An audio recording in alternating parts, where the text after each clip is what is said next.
play. That's number 34. That's Jalen Austin. He is also a captain tonight for Sandburg. A 5'11", 210 running back. He's a captain along with Mike Bosco, and Jalen. And I think Cam Woolry is also number 55 on defense for the Eagles, is also a captain tonight. So he's back in punt formation. Let's see the kick. It could be like this one's a boomer. Good bounce, going to have a good bounce. Antonio King's going to want that go away, and it's going to go. That's a perfect type of kick. Antonio King didn't get his hand on the ball. And, of course, you know Antonio King is the game breaker on the Bolingbrook Raider team. One of the most exciting players that ever played high school football here at Bolingbrook High School.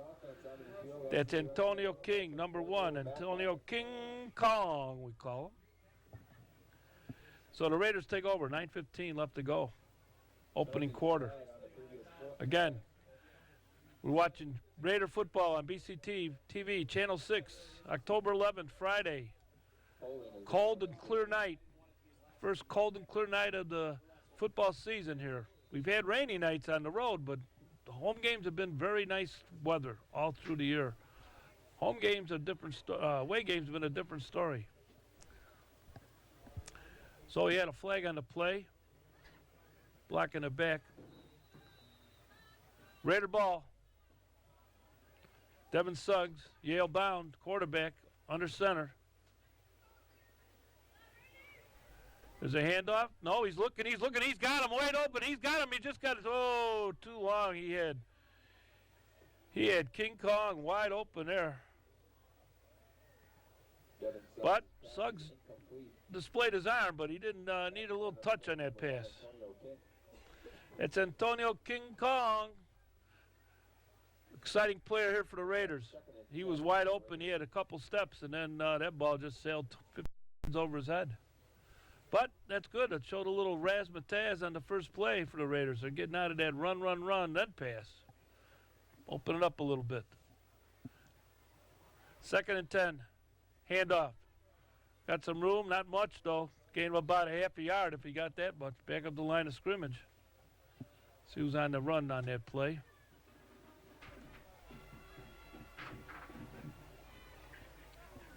Third down, let's call it about 8.5 yards for the first down.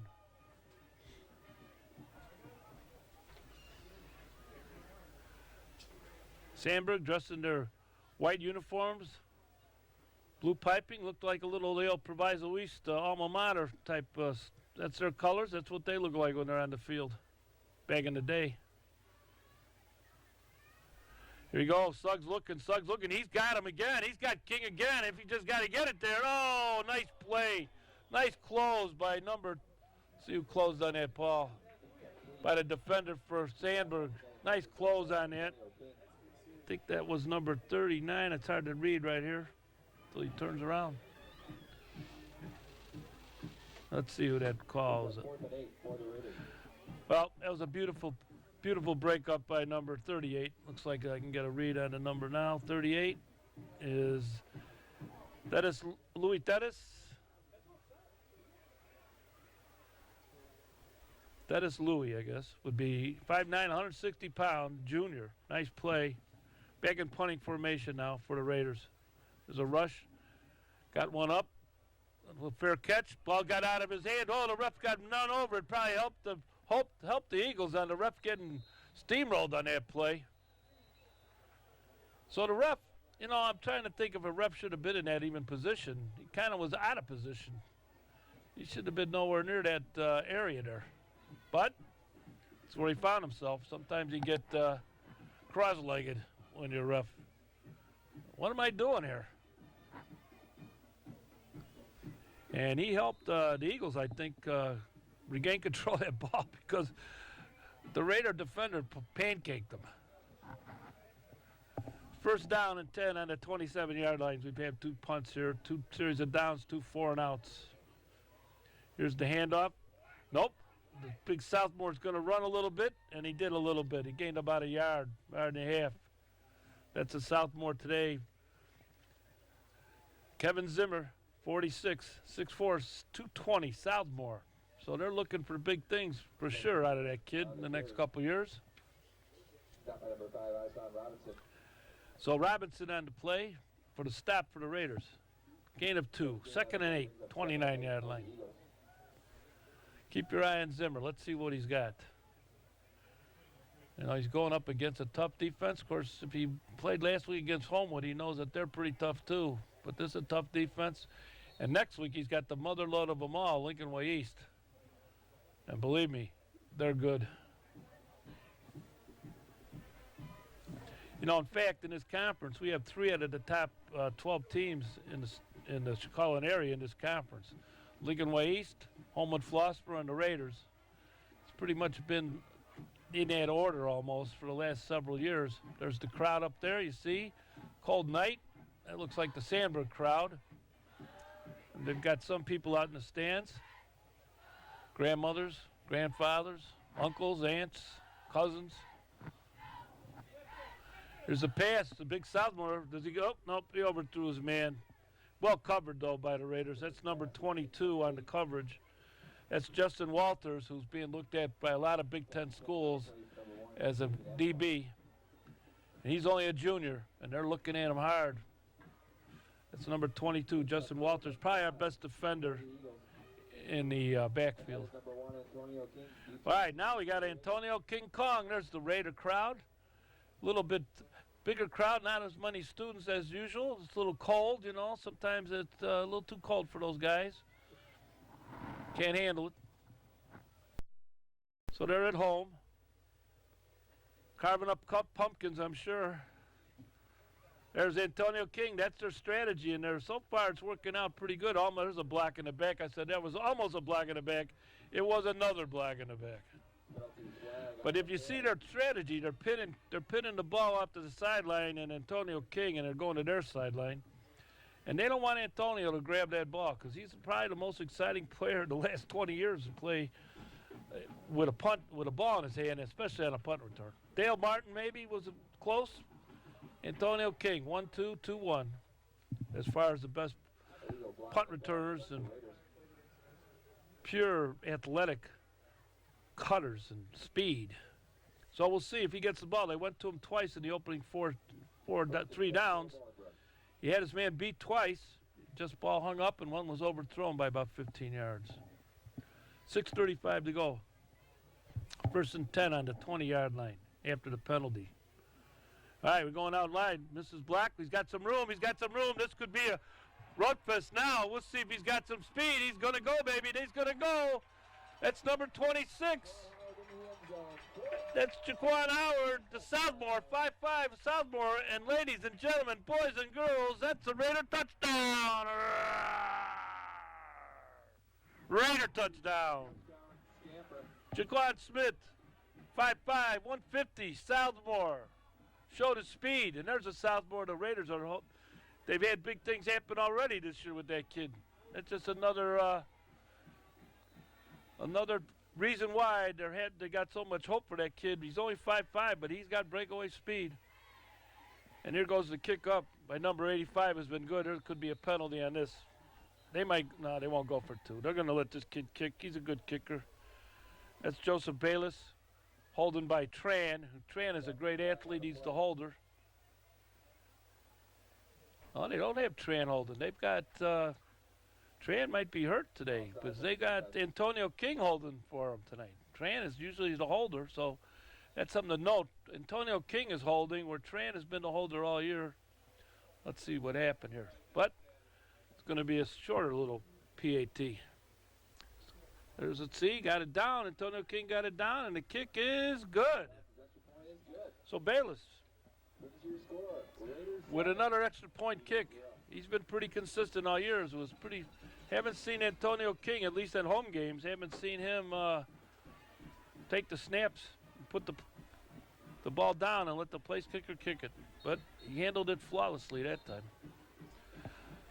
So at the 6:20 mark, we have the Raiders 7, the Eagles of Sandburg 0, and the Raiders will kick off. Here's the replay. Watch Jaquan Howard. Look, Missed tackle. Now he's just making it a foot race, and he's out running. He's got an angle. He's getting toward the sideline.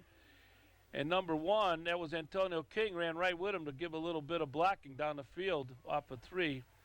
And he went into the zone untouched pretty much. That's Raider football. Run the ball, get good blocks, speed, quickness. That's what the Raider football's about.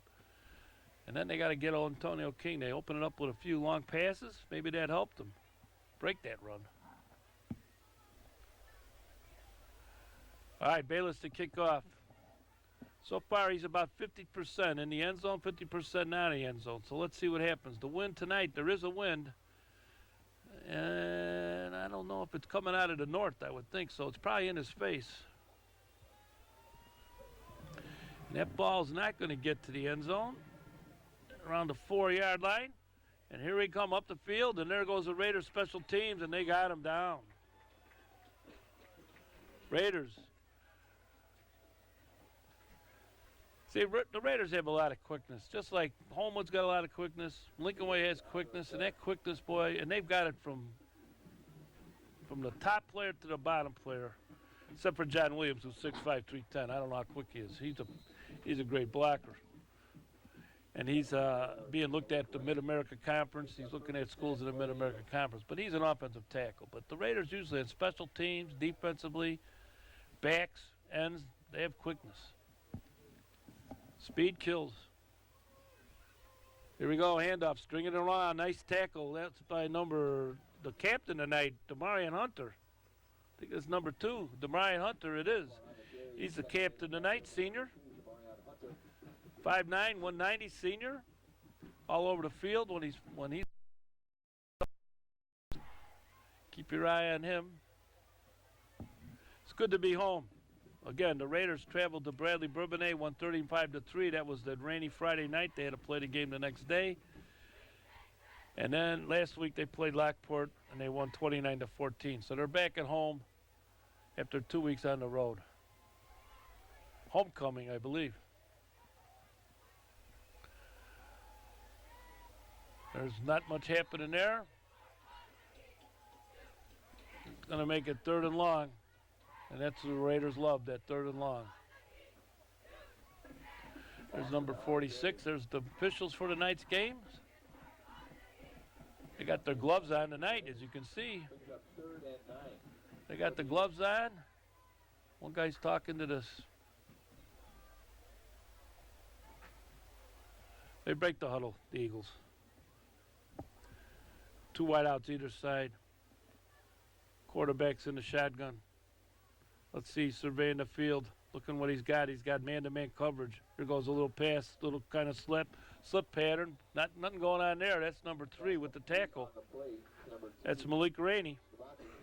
5'11", 175 for the Raiders on the tackle.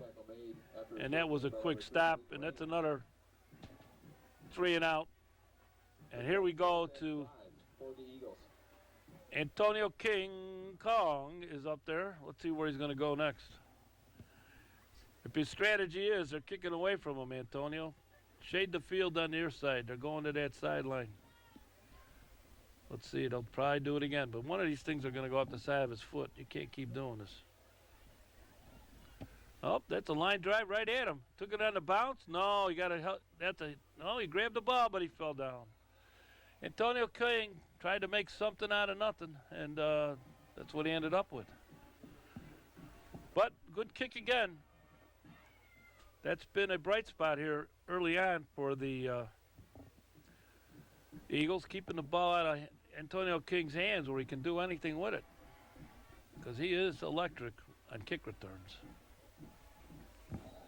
3:54 left to go in this fast-moving first quarter.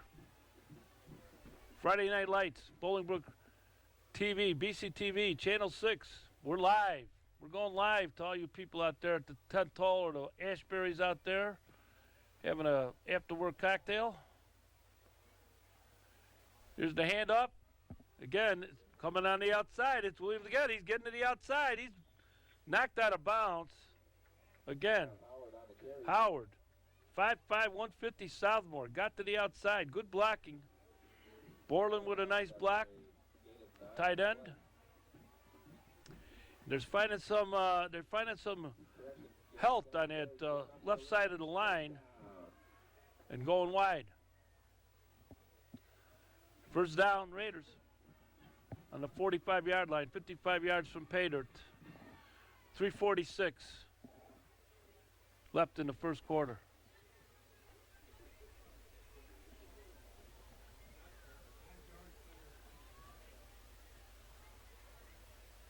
Handoff inside this time. Gain of about, he might have first down yardage. Nice pile drive. Got some good help from his blockers. Borland coming off of there.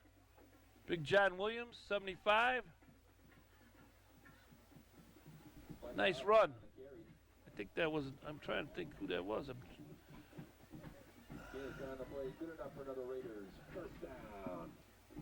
Might have been Williams again. Might have been number 26 again. Howard. All right. First down now on the 45-yard line. 45 yards from pay dirt. Under center. Looking for his man. This time he's got nothing. Ball's loose. Sandburg ball. That time he had nowhere to go.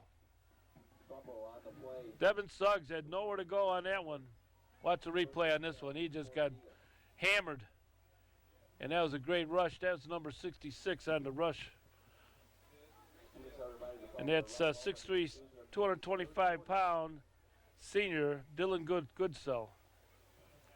Nice move. There's some athletic ability right there for the Sandburg Eagle team. Shot that hole very nicely.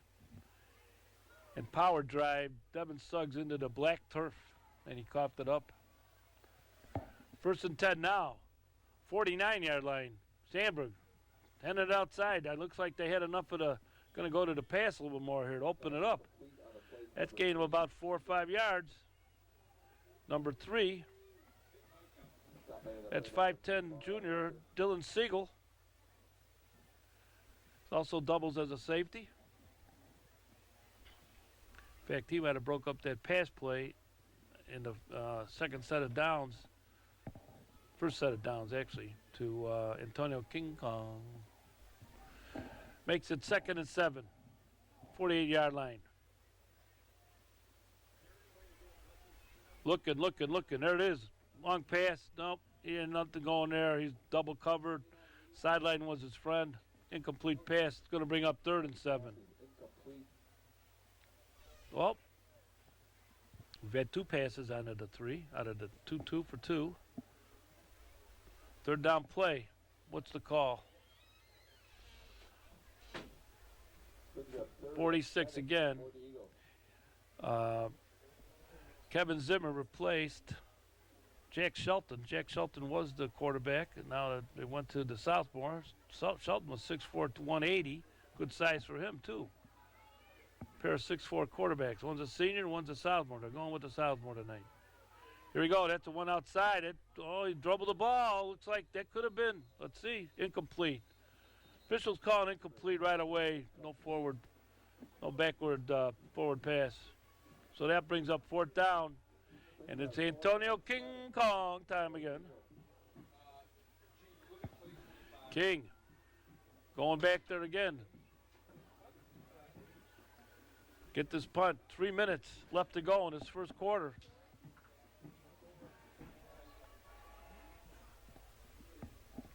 King. Ready for the punt.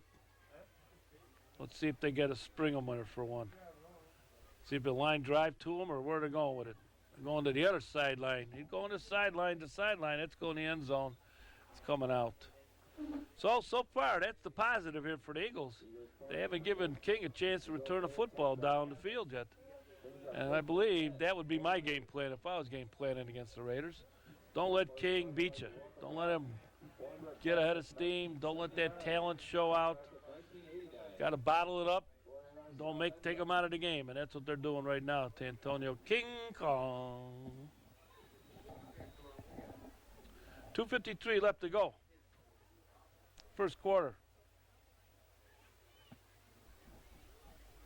Suggs brings him up. under center. They were having good luck sweeping the other way. This time they're going that way. Not much. They got about three quick ones. Not much, though. Micah Hupp on the carry for about 3. Maybe 5. Maybe he got more than that. 4. Let's see the replay here. He got a little bit of, he got about 4.5, 5 yards. 2nd and 4. Let's call it 2nd 5, 4.5, 5. All right. Suggs again. Yale bound. Committed Orly in August. Under center. Looking. Got his man. Brought down. That's good enough for first down yardage. Nice pitch and catch to number 12, Andrew McElroy. 6'3", 175-pound junior. There's a nice pitch and catch. He was under a little pressure on the McElroy. 6'3", 175-pound junior. First down Raiders. 2:09, counting down, first quarter. There's a picture of Wilson Sporting Good ball.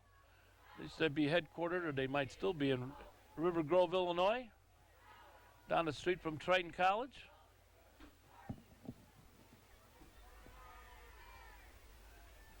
There goes Suggs. No, that's Antonio King. We got a flag. Looks like it could be a legal black in the back. Hands. King with the here. Watch King on this. He takes the outside. He's going to have better steam. He just didn't have a hole. Looks like there was a hold against the Raiders there, and that's going to move them back. That's a drive's worst nightmare. Driving the ball.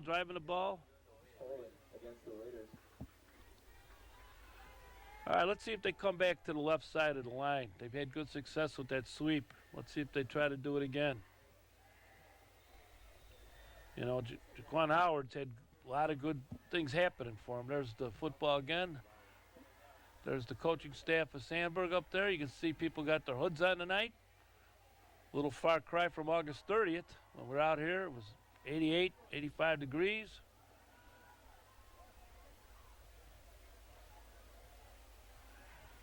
Same pass, but let's see what we got. A little double bubble. Oh, there's Antonio. Oh, he almost made it. He got first down yardage, but they can't let that kid get out there too fast. Antonio King. You'll see the replay, maybe. Here's the replay. Here we go. Watch out. There's a bubble screen here. Somewhat of a bubble screen.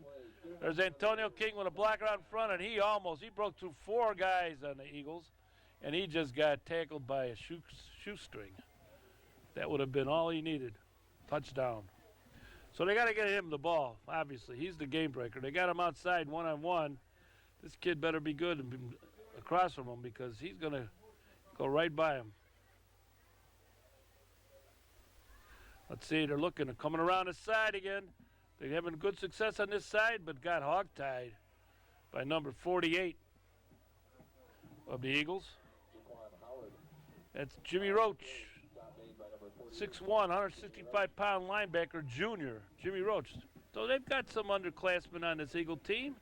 Things could look up. They're 2-3 this year. They won the opener against Morgan Park. 10-7. They lost to Hillcrest, which is a good team, 22-14, so they're in that game. Man in motion. That's Borland in motion. Suggs with the pass. Suggs, the little bubble screen again. This time nothing going on here. Gang tackled. Let's go back. This could be the end of the quarter coming up. That's the last play of this quarter. So at the end of the first quarter, the score is the Bolingbrook Raiders 7, the Carl Sandburg Eagles 0. We'll be back with the second quarter. All right. While we're waiting.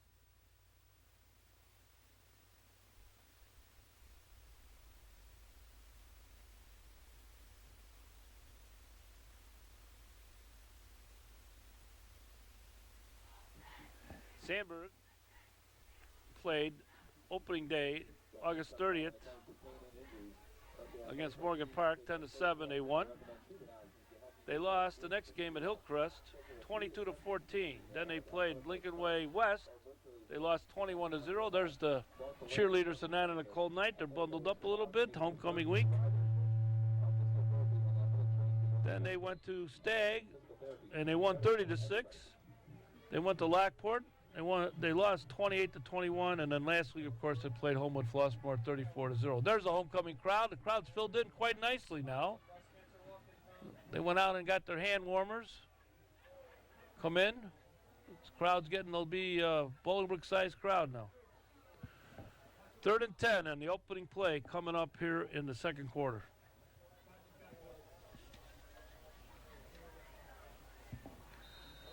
Let's see what the Raiders dial up on the defensive end here. Let's see what Sandburg lines up here. Looks like they got, Raider ball. Raiders are dialing something up. We got offside on Sandburg. 3rd and 5. They switched sides on me, I forgot. So, that's a break for the Raiders, 3rd and 5, right at the midfield marker. Let's see what they got in plan for 3rd and 5. Borland in motion, coming to the screen, looking. There's Antonio King trying to get some move. Fake the man out that time, fake the man out. He's got first down yardage. He's right on the numbers. If they don't give him first down, it looks like he's got it. If not, there he got first down. First down Raiders. Antonio King doing a little dancing with the stars right there. Antonio King Kong. There's Coach Ivlo saying that Antonio guy, I'm going to get him on ABC. He can dance with those guys. Well, I had to replay that one. All right, here we go. First down and 10 on the 44-yard line. Suggs under center, hands up. Howard coming around, not much going on there. They strung it out pretty good there for the making that play. That's Mike Bosco, big kid, 6'5", 185, 190 pounds, good size, senior. 2nd and 8 for the Raiders. 2nd and 8, ball on the 42-yard line. Let's see what the Raiders had up their sleeves. I can see this could be a Borland pass. They get it to Borland and tight end to this. This is my call, the tight end coming up. Let's see what we got. Borland in motion. Nope, handoff, dive, up the middle. No, it's coming down. That's Suggs. Round the side. Now, you might think that might have been set up for Borland on this one. Suggs on the carry. Might do the same call, but Borland, Suggs rolling out and Borland's going down the sideline. Let's see what happens. Coach Ivlo's making the call. Well, actually, Coach Munkin, I think, is making the call. There goes Suggs. He's got the play. He's going to preview it to his team, tell them what the snap count is, and let's go. Borland's here, coming to the near side. I'm telling you, they got number 3 on him. Let's see what we got going here. Better get it off. There it goes, looking. Got his man. Oh, yeah, in his hands, but good contact, good play all around. Good throw, good almost catch, good defensive play by the Sandburg Eagles. So that'll bring up 4th down. Let's see what the Raiders do here, you know. They're going to punt. They're going to punt. The right call. Defense is very tough here for the Raiders. They can pin them down. This kid's a good kicker, too. We don't get enough credit for his kicking. It's Tyler McLaurin, 6'3", 210 junior. He's a pretty good kicker. Big kid, too. Good defensive player. Junior, 6'3", 210 junior. But he's been pretty reliable on the kicking game. All right, that looks like one of Claire's chip shots on a 14th hole over at Bolingbrook Golf Club. We got a flag on the play. Let's see what they're going to call. Offense going back out, I think. See what the call is.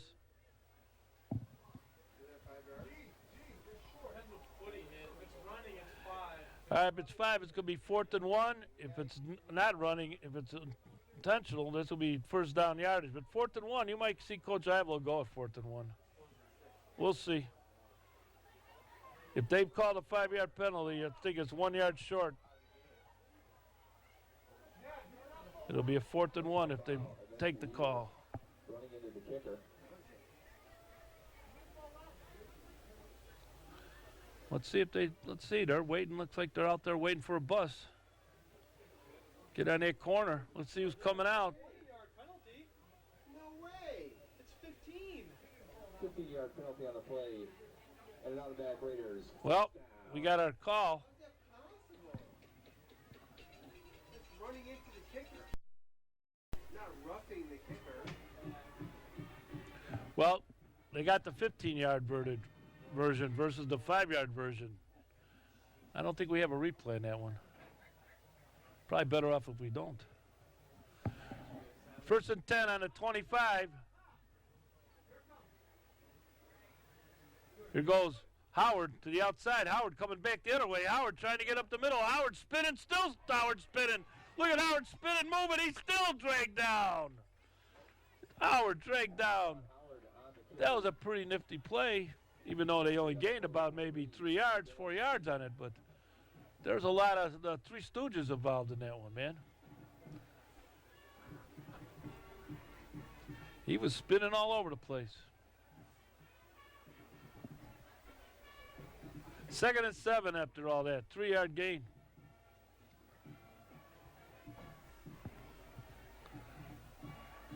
Raiders coming up to the ball. Suggs in the shotgun. Nope, Suggs under center. They've been doing a lot of shotgun lately for Suggs. It's all been under the center. There's a handoff, got some room, big room. That looks like a trap block, but we got a flag in, and this could be the old, we might have screwed up on that punt. Let's call that flag, which happens. All right, holding. Raiders. So we'll go 15 yards. Well, it's to be 10. I don't know if they're doing a spot fall here or what. That's where the flag is. Spot. 10 yards from the line of scrimmage. All right. No, it's 10 yards from the spot of the foul is where it was. 10 yards from the spot.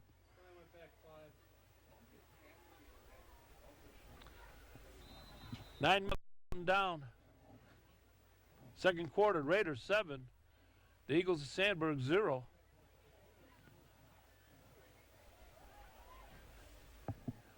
All right, Suggs still under center. They used to have him in shotgun a lot more, but now he's been under center here most of this game. There's a handoff, quick hitter. Oh, there goes, too, Antonio King Kong, and he's got some room, and he's got 1st down yardage. That was a delay. Almost a delay. It was almost a delayed draw to a wideout.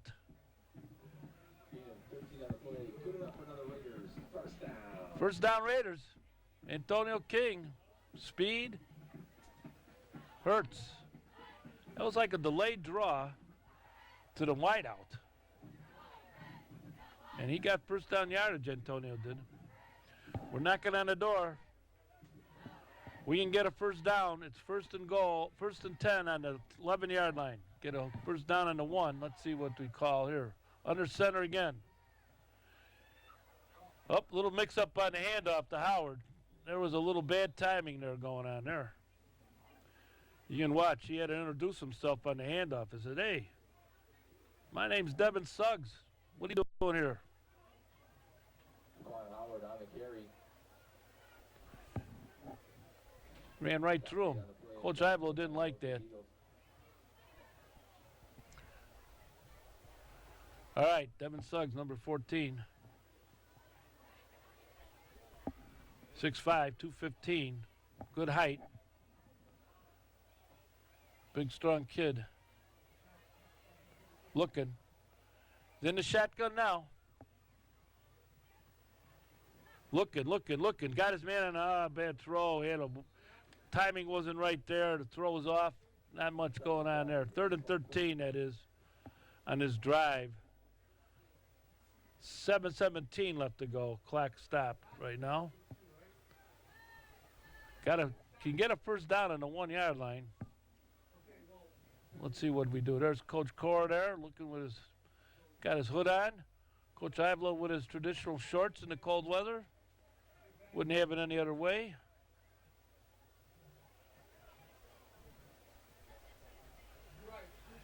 And let's see what the Raiders have up their hand.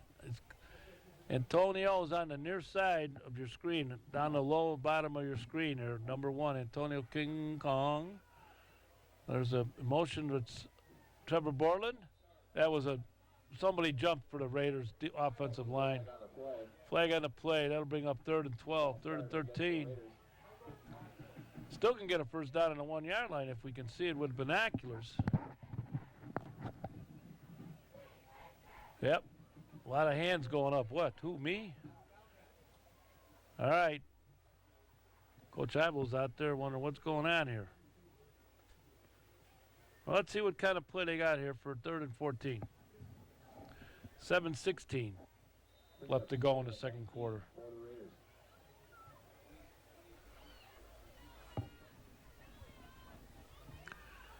All right. Suggs under center. Antonio coming out to the near side. Antonio, give and go. Nothing there, nothing there. He's going to get brought down. Number 55, another captain, I believe, that's Cam Woolery, defensive lineman, captain tonight for the Eagles. Stuck in there and knocked Devin Suggs to the ground. 4th down and 20. A promising 1st and 10 on the 11. We're now 4th and 20 on the 21. All right. They get it to the playmaker. We'll see. They tried to give and go there last time for Antonio. But now we got a timeout coming. It's going to be a Raider timeout. Let's see what the Raiders are going to do now. Again, we can talk about the Raiders schedule. There's the cheerleaders on this night. Pom-poms. Good time. There's the crowd having a good time. All right, the Raiders open up the year on August 30th with a 42-10 Proviso West against Proviso West. The redheaded stepchild of Proviso East, by the way, Proviso West. And then they went to St. Charles North, who was ranked 13th at the time. They won 21-6 at St. Charles North. Then they came home and played Stagg, 43-zip. They beat them. There's the cheerleaders again. And then they played Lincoln Way, of course, the number 1 team in the state. They lost 20-10. It was a hard-fought game, very good defensive game. And then they went to play Bradley Bourbonnais. That was the rain-soaked Friday. They played on the Saturday. They won 35-3. Then they played Lockport last week. They won 29-14 at Lockport. So that brings us to Sandburg, who's got the killer schedule of last week home with Flossburg, which they lost, I believe, 34-0. This week, Bolingbrook, and next week they got Lincoln Way East. Somebody's got to find out where that guy lives that's making that schedule up. Somebody's got to send him a card. Say, what are you doing to my team? 4th and 20, here we go. Suggs rolling out. Not much going on. He doesn't roll out very well that way, I'll tell you that right now. I kind of question that play. All right, they did a nice job for the Sandburg Eagles. The Raiders got stymied. 1st and 10. And we're still at a 7-zip lead. You know, you can't let them hang around. It's kind of like the Nationals last week, or last Wednesday. They hung around to the Grand Slam, beat the Dodgers in the 10th. It's reminding me of the same kind of thing here going on. Can't let them hang around. Had a couple times to put them through, get up by 2 TDs. Well, let's see what they got up their sleeve. They got a sophomore quarterback playing a pretty good defense, high school defense. Quick, fast, physical. Here he handoff. Not much going on there, maybe gain him a yard.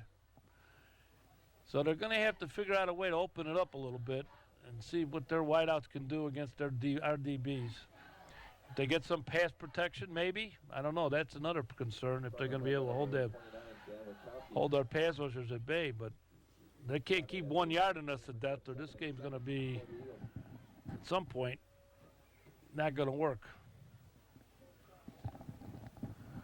All right, sophomore quarterback Zimmer. 46, big kid. Handing off again. Not much going on there. Nice tackle brought down. Oh, we got a little extracurricular there. Up, there's a flag. Flag. We had a little extracurricular going on. The Raider player, let's see who that was at the time. I think it was 35. 35 was Ben Sommer, 6'2", 240 senior. They're taking Sommer. It looks like Sommer's coming to the sideline here. At this time with our homecoming Well, we got a. report to the southwest corner. We're going to have, I think, Near the golf cart. Once again. we got unnecessary roughness on both players, but I saw Somner went to the sideline. I'm not sure if that's a coaching decision or if that was. I don't think the officials banished him. I think that must have been a coaching decision, unless they got to take a play off. 5:35 left to go as we unravel this mystery of this double personal foul. All right, now one guy's going to explain to the other guy. He said, hey, didn't you get my text message, for God's sakes? Here we go. 5:35 to go. That's what it's coming to down the road. They're going to be texting each other what's going on. 5:35 left to go.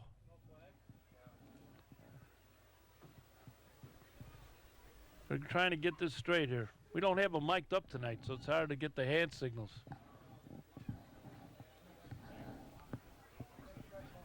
think so, yeah. They didn't move the ball, so. I think offsetting penalties is what they ended up going there. 2nd and 7. We're right back where we started. 5:26. Now the clock is counting down. Second quarter. The Southmore Zimmer in the shotgun. Looking. Got a pass tipped a little bit. Nothing going on there. Almost a pickoff by number 32, I believe. That's for the Raiders. That's, no, that's 22, I believe. 22. That's Justin Walters, the kid that a lot of Big Ten schools are looking at. Junior. He must have had an outstanding summer camp at a couple camps, and now he became a hot commodity there in the Big Ten. Junior DB. Good size, 6'2", 200. 4th and 5, we're in the punting formation. There's Antonio King Kong over there. Let's see if they pick it anywhere near him this time. Oh, he might have a chance here. Look out. This could be exciting. Cut through. This is exciting. I'm telling you, you can't kick to him. You got to believe me, you can't kick to the kid. There he goes. That's an Antonio King Kong. Touchdown, ladies and gentlemen. King Kong on a punt return. You can't kick to that kid. Ladies and gentlemen, you just saw one of the most exciting players in Bolingbrook the last 20 years. It's lethal. Can't kick to him. That's Antonio King Kong Sr. Here's the replay. Watch. Perfect return, see? They went away from him all game. You can't get this kid the ball at all. You can't. He's too hard, too tough. He's too fast. He's got eyes all around his head. He knows where to cut. He cuts every time. He never makes a bad cut. Look at that. He just faked that guy right out of his pants. And he's in there to touchdown. That's like easy money for King Kong, man. Kid's got talent. There's the kick. King Kong is holding on this punt, on this kick. See how he did? And it's good. King Kong was the holder. Alex Tran must be hurt because Tran was their holder. He's a junior. He's a pretty good running back, pretty good wideout, and he's a very fast kid too.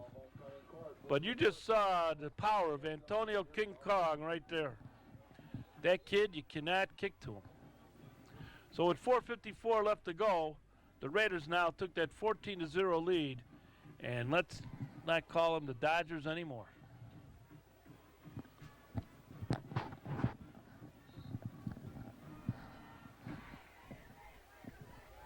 All right, the extra point was good by Bayless. Now he's going to try to kick it up. He should have the wind at his back a little bit. This could get to the end zone. Let's see. Again, the Raiders very good on special teams. A lot of quickness on there.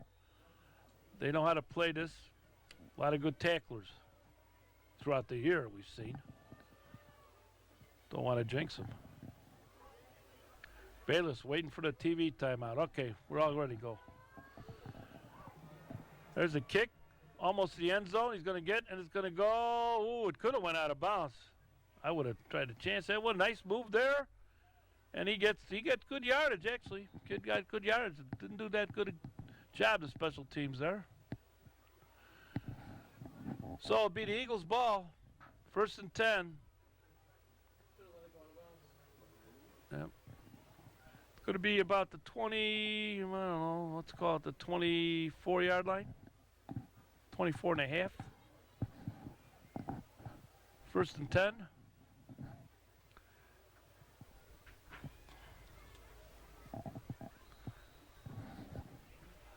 This is Bolingbrook Raider football on BCTV, Channel 6, Bolingbrook TV, coming to you live.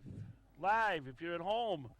If you're not at home, get home. If you're hearing this, you can't hear on the radio. So you better get home. If you're at some gin mill of your choice, tune it in. You're on.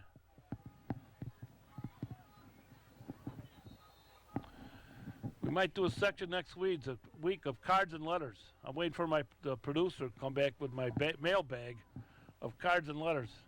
It's always a hilarious segment. Depends on the cards and the letters. 4:22 left to go.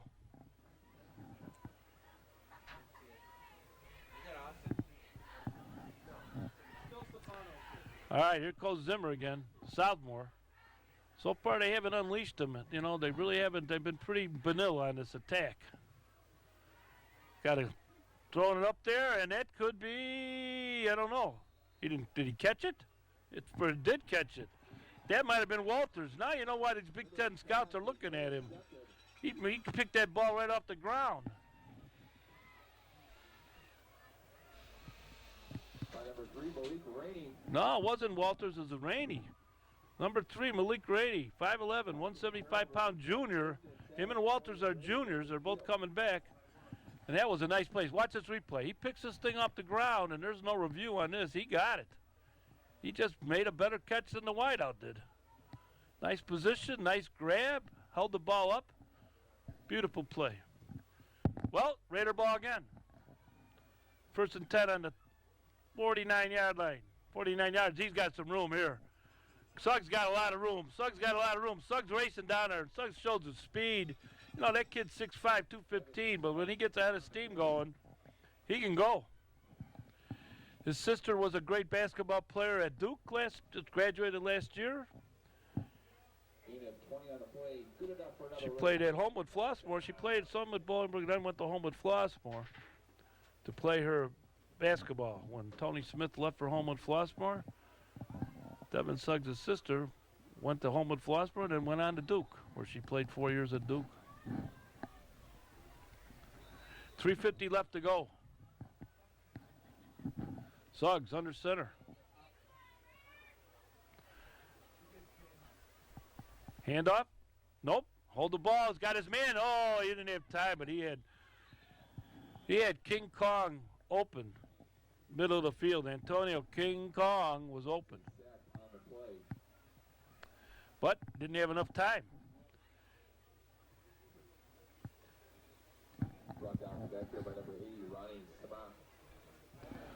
So good play by the Eagles. Brings up 2nd and 14 on the 34-yard line. But don't forget, Antonio was open on that play. They're going to have to go back to it at some point because he's got that guy beat. It's about 3 times a night he's had him beat. There goes a handoff, inner handoff. That's the number 30, I believe. He's got some room. Almost down to 1st down yardage. I think that was Michael Huff, one of the Huff brothers. A couple of Huff brothers were linebackers, halfbacks. Minnesota, University of Minnesota, they went to, one of the Huffs. It should be his senior year. If it was last year, might have been his senior year. Lost track of time here. So 3rd and short here, maybe about 3 yards. I would think this is 2-down territory for the Raiders with a 14-0 lead. So I would look for them to pound it in here right now and go for it again if they don't make it. Yep. Pound it up the middle. He's got 1st down yardage. He's over it. 1st down again. Raiders, 2:22. Deuces Wild on the scoreboard.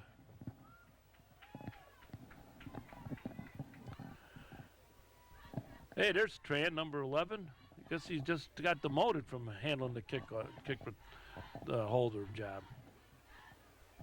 Looks like Tran is 11, right? Yep. No, that's Nick Naska. Nick Naska was in on that plate of black. Tran is number 10. So, sorry, Alex, you weren't demoted. You probably got banged up or something. There we go. There's a flag. Flags are coming in. Look at this kid still go. He's still moving around. They still trying to get him, but now they brought him down. But he went from one end of the field to the other. We got a holding call. Looks like the Raiders. Let's see what they got. Holding? What's the call? This is where the Raiders bogged down last time. They're going to get together here. One guy's got his hands on his wrist. Looks like a hold. Now they're going to say from where? Going to call from there, I guess, but the flag is down there. Let's see what it is. All right. Well, Raiders got to do it the hard way again. They're tossing flags around like beanbags. First and 15, although those yellow flags do look very nice on this black field. You can really pick them out. I think that's why they like to throw them. They know where they throw them. They can see them. Here we go. Hand up, inside hand up. There goes. Nice block there. Nice block. Almost got the yardage back. Let me see who had that block. I keep my eyes on him. That is number 52 on a nice block. 52, give him his props. That's Jaden Thurman, 6 foot, 250 senior. Nice block. If you see the replay, number 52 on his block, he did an outstanding job on his block. All right, watch the replay. Watch 52 get out here. 52's out there now. Boom, he had his man leveled off, and that's what created that hole for the extra yards. Actually, the whole line actually did a great job there, but 52 did a nice job. All right, here we go. Another hand. Nope, he's going to go out. He's going to follow. He's going to go close to first down yardage. I don't think he quite made up his mind. He had nobody he could throw to, and had Antonio King Kong trying to block for him. But Antonio, of course, is only 5'9", 175 pounds. When he first started as a freshman here, or junior, or sophomore, he was, I don't know what he was, 5'8", 5'7", about 150, 145. He gained a little weight now, but his talent is exciting to watch. All right, 3rd and 2. First down yardage, 2 yards. Coming around, looks like, oh, fumble. We got a fumble on the handoff, fumble on the exchange this time, and it's going to be Sandburg's ball. So Bolingbrook bites him, shoots itself in the foot again on a 3rd and 2 and 2 down territory. They fumbled the exchange. Looked like to me. I don't know if we got a replay on that one. All right, watch the replay. Looked like they fumbled. Yeah, he fumbled the exchange. He never got it into any exchange at all. He threw it out there, then he dribbled it like a basketball, but it didn't come up to him, and that was it. Ball was on the ground after that. When it didn't bounce up to him on the dribble, it was going sideways into the hands of the Eagle defender. All right, a minute left, exactly, in this first half. There's a run. Not going too far. Oh, we got a flag. Now this is even going to be worse unless he led with the helmet. I hope that's not what happened, but if it's a personal foul, it could be he got him with the helmet. We'll see what they call. It was pretty close on looking at it. Let's see which way they mark it. If they did, that's what they're going to call. Personal foul and the helmet. Yep, they got him with the helmet. That's what it looked like to me from up here. And he's going, and you see, there's a helmet. Now, I think it was the first helmet hit. There's 2 helmets. It wasn't the second guy. It was the first guy that hit him with the helmet. I thought when I first saw it was the second guy. The second guy hit him in the pads. The first guy hit him in the helmet. And I'm not going to name names because they don't name names when they call the penalties, and we're not going to call names either. This is high school football. Hey, it's not professional.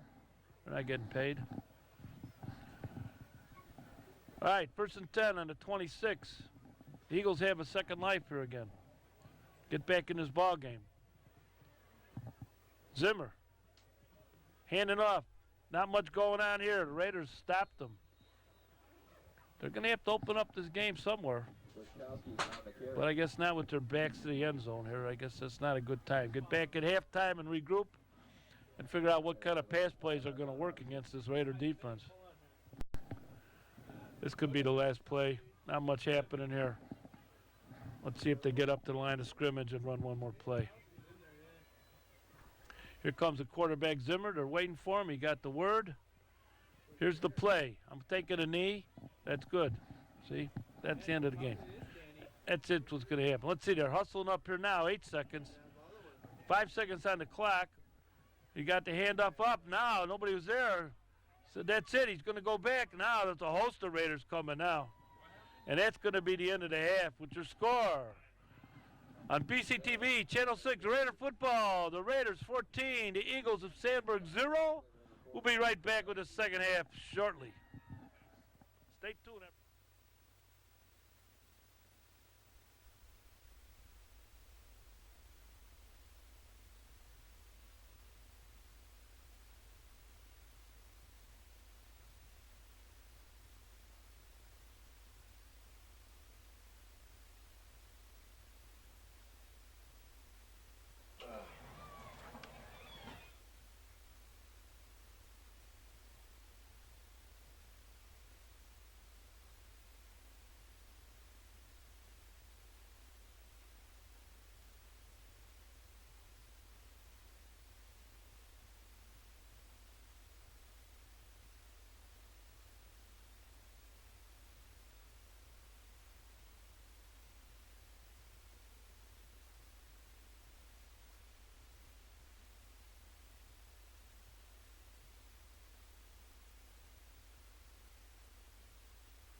I see.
Sandburg Raider football, Friday Night Lights.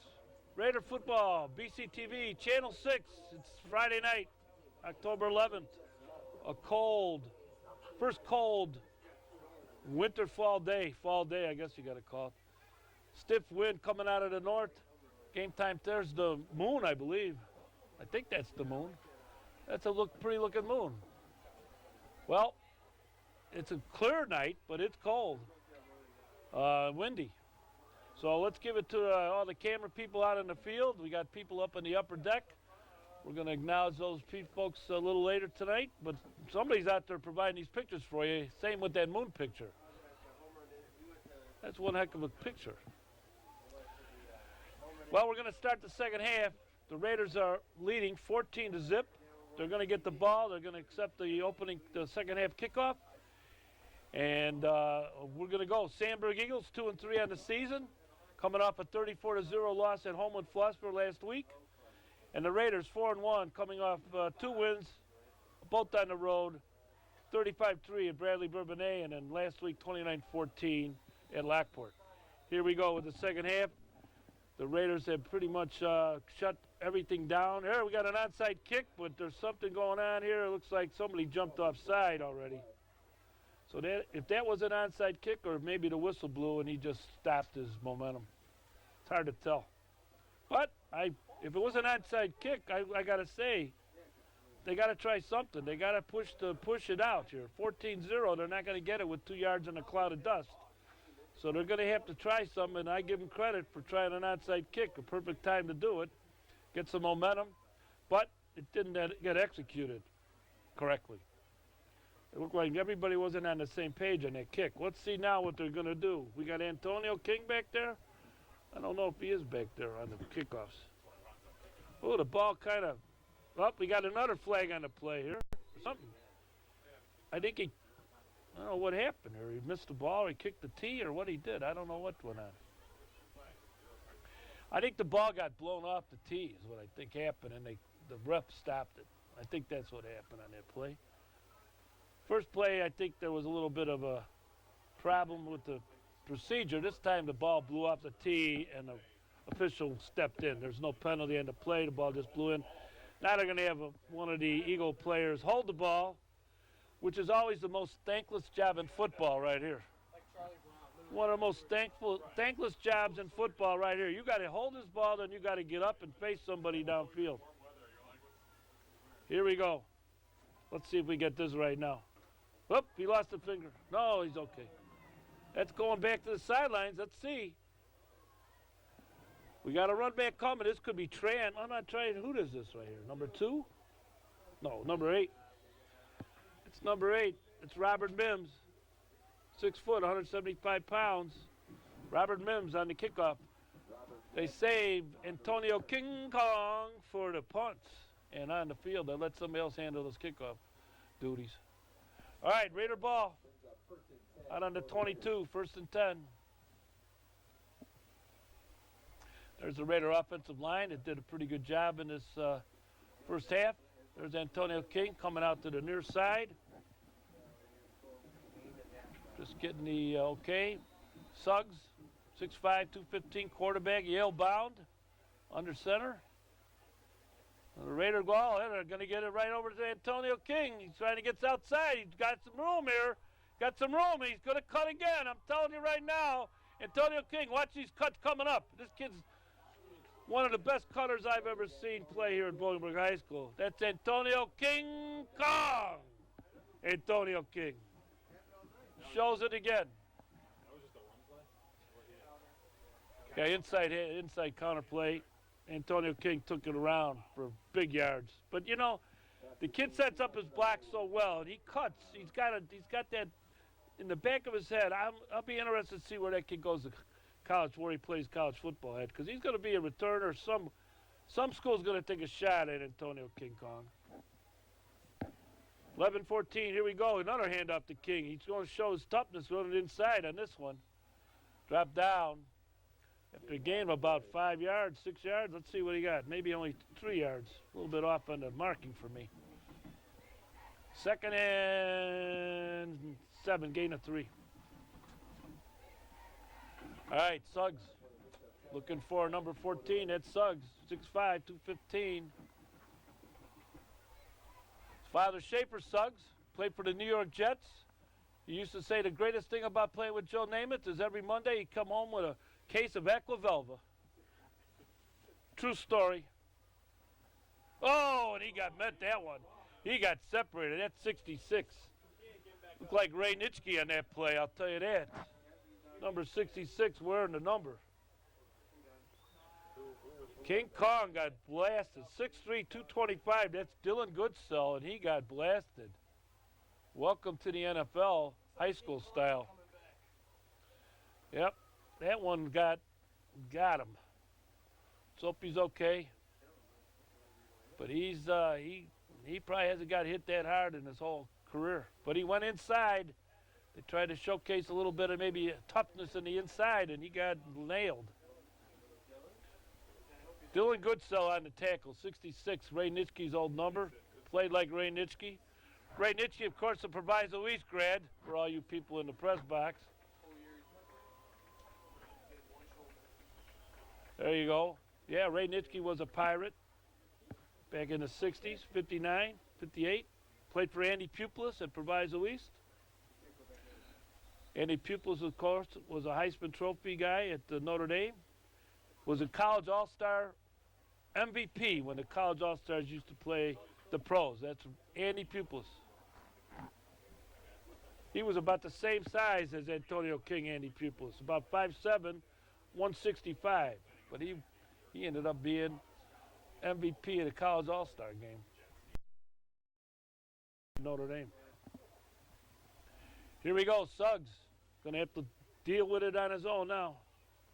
Suggs. Looking to Howard. Not much going on there. They were having a lot of success sweeping to the left side of the line. Let's see if they go back to that. Oh, he's back. Antonio King's back in the game, folks. He just got his wind knocked out of him, that's all. Antonio King Kong is back. They don't call him King Kong for nothing. He's back now. King Kong's back in the ball game, showing his toughness. Spread out near side. Let's see if they look for him. 4th down. Nope. We got him. Timeout. I think they called that play before they knew King Kong was back on the field. They want to get him the ball, of course. All right. With 9:31 to go, the score is 14-zip Raiders. Let's go over the top 10, top 20 for this year, this week. Lincoln Way East is in the top 20, is number 1 in the Sun-Times poll. Mount Carmel, we don't talk about them, they're a Catholic League school. Nazareth, number 3, we don't talk about them, they're a Catholic League school. Loyola, 4, we don't talk about them, they're a Catholic League school. Glenbard West, number 5. Neuqua Valley, right down the street, 6. Batavia, right down the street from them, 7. Homewood Flossmoor, 8. Notre Dame, a Catholic school, we don't talk about them either. Warren, number 10. Hinsdale Central. And Bolingbrook, number 12. And there you go. And why don't we talk about those Catholic League schools? Is because they recruit. 50-mile radius. They take the best player in each town and bring them over to their school. Is that fair? There should be 9A. No more of this 8A, 7A, 6A. There should be one class, and that's 9A. And I'll tell you that every week until it happens. All right, that's my rant. Oh, he's trying to get away, get away, get away. Flag on the play. It might have been, I don't know if he got him around the face mask. We'll see. I think they're calling a face mask on this. From up here, it looked like he got him on the face mask, but maybe not. Let's see. Face mask. I don't think it's going to be flagrant, of course. 5 yards. So it should go over on downs. We'll see. Stranger things have happened in this game. Look at this. Whoa, whoa, whoa. It's still short, though. It's still short. It's still short. Short. All right. Well, they're short. That means they're going to try again, of course. 4th and about 3 or 3.5 yards. Was a face mask.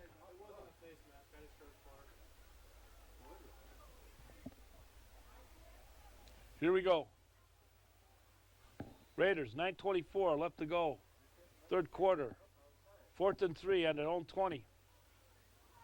Hand it, look at pass, got his man. That's a Borland, I think is Borland. Finally, they went to Borland. He got a tight end, got that ball going to Buffalo, University of Buffalo. Orally committed. Borland's number 32. First down, Raiders, knocking on the door again.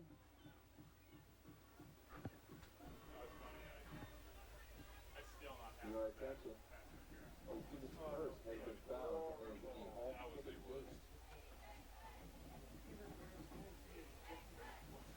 gate. Here we go, 8:54. Timeout, Raiders. Raiders want the second timeout. They've got one left. But hey, if they go up 21-0 right now, and the Eagles have not shown the ability to move the ball against their defense, this is like the death knell right here. Hate to call it this early, but we'll see what happens. But this is a big down, big series of downs for the Raiders. They go up 21-0. I don't see Sandburg coming back against this D. D's been playing outstanding football today. Of course, the Eagles haven't been too imaginary with their offense, but you can't fault the Raiders for their quickness and their up front, the good tackling, shedding blockers. Good D for the Raiders. All right, 1st and 10. What do you think? I think they're going to go left, run left, far side of the screen. They're going to go to Howard. Sweep Howard left. Let's see if Howard's in the game. He is.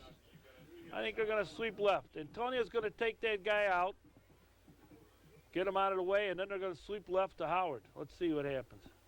Maybe they'll pitch it out to Howard here.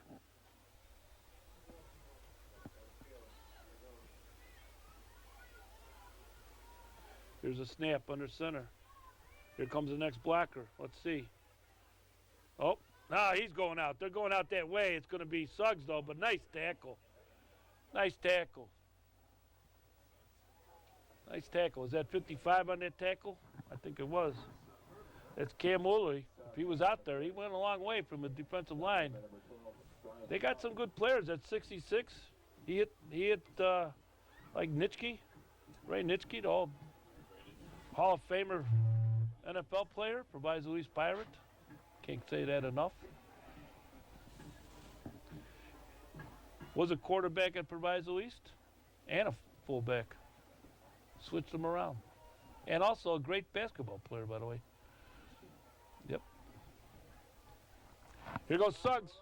Leading up, he's got his man, and that's a great fingertip catch. And that's Borland. Ladies and gentlemen, boys and girls, that's a tough Borland Raider touchdown. That's a pass from the Yale graduate, the Yale orally committed to Yale, going to the orally committed to Buffalo, University of Buffalo, Tough Borland. And that was a beautiful catch by Tough Borland. He's been playing as a starter now since his sophomore year. Actually, sophomore year, I think he first started. He started on the sophomore team as a freshman, then he came here and started every game since he's been a sophomore. Tough Borland, the captain for the night, one of the captains for the night, along with Devin Suggs, the quarterback, of course, Demarion Hunter. And those three are the captains for the night for the Raiders. They were out at coin toss before the game. And they've all acquitted themselves very well tonight in today's game. All right, kick was good by Bayless. And that was, of course, Antonio King on the hold. Got to give Antonio King Kong credit for coming back off that big hit. He looked like he was in. But, you know, when you hit it that hard, sometimes it takes a couple minutes to figure out where you're at. I don't think he got hit in the head. He just got shocked to the system. All right, Bayless put it down. Usually Wynn's got his back probably on this kick. He's going to kick it. He gets about to about the 5-yard line when he kicks it well. Sometimes in the end zone if he's got the wind behind him, but we'll see what happens on this kick. Again, the Raiders going to be using their special teams. They've always been very well coached in that area. There's a line drive kick. It's going to be bounced, picked up on right on the 5-yard line. Coming around, let's see. They're trying to corral him. Got him loaded up in the middle, and a host of Raiders brought him down. So that was pretty much how you draw it up. Make the guy don't go outside both ways. Fill your lanes. Get him to the inside where you got help, and that's what they did. 1st and 10 on the 25-yard line for the Eagles of Sandburg. Again, Sandburg 2-3, coming off a 34-0 loss to Homewood. They play us this week, of course, and then next week they they play Lincoln Way East. I'm not sure if that's a home game or away game, but that's a killer schedule for these Eagles. And there you go, sophomore quarterback Zimmer. Handing off again. Gain of about, maybe a yard and a half. So that was Jalen Austin, number 34 for the Eagles. But it's tough sledding there for the Eagles. They're going to have to figure out a way. I don't know if they got to go end arounds or I don't know what the speed. They got to find something else. Because they're not getting 2 yards of carry. 1 yard is not going to work here for this to get back in the game after a 21-0 deficit. But let's see what they got. Big sophomore here. Hand off again. Got some room. Yeah, gained about 2 yards there, 2.5 yards. 3rd and about, let's call it 7, 6.5 maybe, 7. Let's call it about 6.5.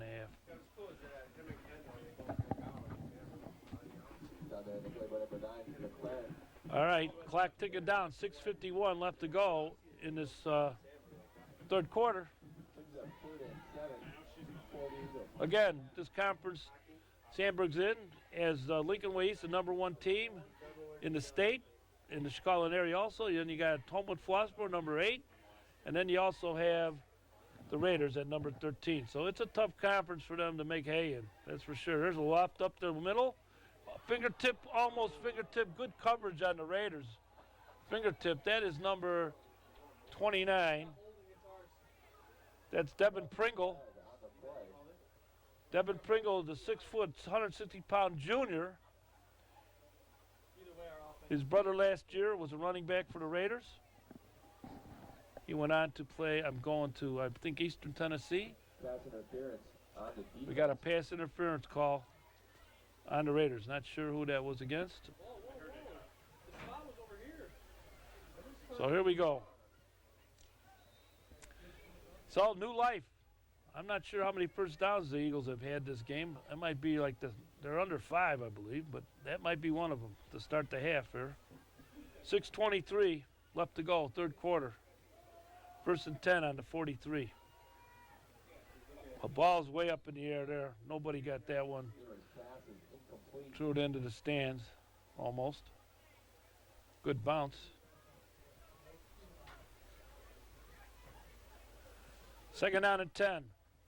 He came out throwing, though, on 1st down. Let's see what happens. I think they're at the spot in the field where they think they could probably make some hay throwing the ball. They got to come up with some type of offense to get them down the field.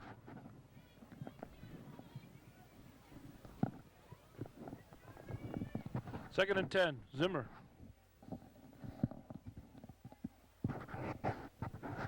Handoff, not much happening there.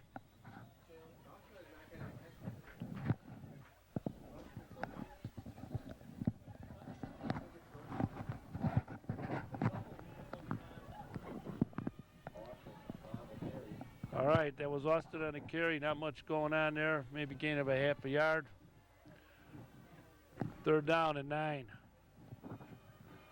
Ball on the 44-yard line. 56 yards from pay dirt for the Eagles. Eagles going south to north. South to the north end zone. Hand up, no. Rolling out. Michael's going to roll his man. Got a man wide open. This time he had a little trickery. That is misdirection. He's going to go for a touchdown. And he's going to get into the end zone, I believe. They're looking at each other. The two officials are looking at each other. Then one guy says, yeah, that's a touchdown. Now that was some misdirection. That's what they needed to do. So that's a touchdown to Bosco, and that was a misdirection type of play, and that's what they needed to do. They needed to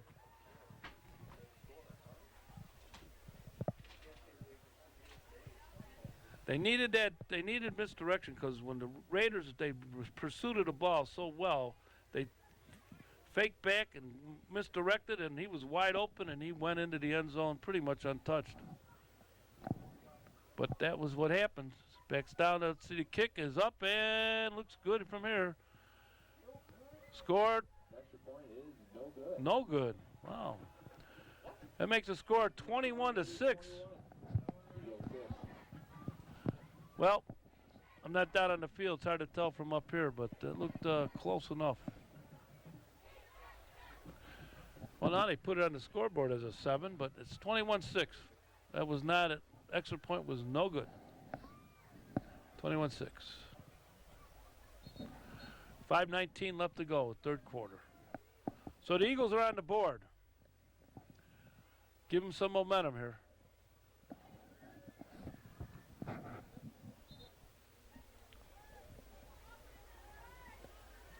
Next week, Raiders play Homewood Flossmoor. At Homewood Flossmoor. Should be a heck of a game. A lot of talent on that field. Again, Raiders are playoff eligible right now. Just a matter of where the seeds come in. There's a not kicking to the out. Oh, got a man there. Yeah, they had Antonio King out on the field on the kickoff on that one. So with 5:15 to go, the Raiders take over 1st and 10 on the 40. Let's call it the 36-yard line. Let's see what the Raiders decide to do now in this offensive set. They're going to play it with the run, or they're going to mix it up still, try to loosen up that defense. There's 32, Borland. Number 1, Antonio King Kong. 14 is Suggs. Under center, Suggs. Handoff. Nope, Suggs has the ball going to the outside. Suggs trying to get outside. Suggs got a little bit, got about 8 yards. Suggs on a keeper. Threaded his way to the sideline and got about 8 yards on that carry. Forced out of bounds, 3 Eagle. Well, looks he might have been out of bounds a little. Yeah, about maybe 6.5 yards. There's Coach Ivelo. Got his car keys hanging out. No, that's for the locker room. That's his locker room keys. Anybody needs to get in. 2nd and 4 for the Raiders. Coach Ivelo stalking the sidelines. That's what you call stalking the sidelines. All right. Looked like a concerned citizen there. Here's the handoff. We got number 1, Antonio King. Got brought down. Not much room to run there. Good defense. Looks like got a little momentum, the Eagles do now. King on the carry. That was a loss, maybe. Maybe no gain. Suggs right in your picture there, number 14. For the Raiders. Looking into the coaching staff. Trying to get the play.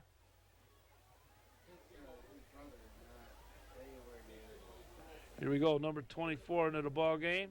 That's Chris Mahoney. I haven't seen Chris Mahoney for a while. At least he hasn't played at home for a while. I know he played the first game, second game, but then I haven't seen him lately. But I'm glad they're using him. He looks like he has a lot of talent, this kid. There it is. It is the Mahoney, I think. Let's see. That's why they brought him in there. He catches the ball. That's who it is. Suggs' pass is complete on the play to number 24, Chris Mahone. It is Chris Mahone. That kid, they bring him in. He catches the ball. When he was playing in the early part of the season at home here, he had a lot of catches. They look for him when they bring him in. They look to get him the ball. Number 24, I believe. Chris Mahone. Here's one right over the middle. There's Borland again. Borland going up the middle. Nice catch, pitch and catch. Borland with the tight end again. Again, Borland's been playing this position since he's been a sophomore in high school. He's played every game consecutively since he's been a sophomore in high school in Bolingbrook here. And he's on He's on the line. All right, here we go. First down at the 23-yard line. Raiders on the move. There's a pass. Got his man, and that could be into the end zone. I think it's a touchdown, and I think Borland carried him. Let's see. I don't want to make a miscall. It is another touchdown pass. Second one of the day between Suggs and Borland, the two co-captains. And ladies and gentlemen, boys and girls out there, that's the Suggs to Borland touchdown. Raiders. Well, that's a good answer to that touchdown that Sandburg gave a little nudge to the Raiders, and the Raiders came back and nudged them right back. There's the kick up, and I'm not sure. That's a good one, I guess. That was Bayless again on the kick, and that was Antonio King Kong on the hold. Here comes the Raiders off the field. You know, the Raiders, we should go over the coaching staff. Of course, John Ivelow's the head coach here at Bolingbrook High School. He replaced Phil Acton. I think that's been about 18, 19, 20 years. I don't want to short him. Maybe about 20 years ago. Bob Cora, who was here when Phil Acton was here and stayed along when Coach Ivelow came on board. He was the defensive coordinator at the time. Dave Moak. John Grayson, Harvey Jackson, McMillan, Matt Munkin, and Carl Rupsis. All coaches for the Bolingbrook Raider football team.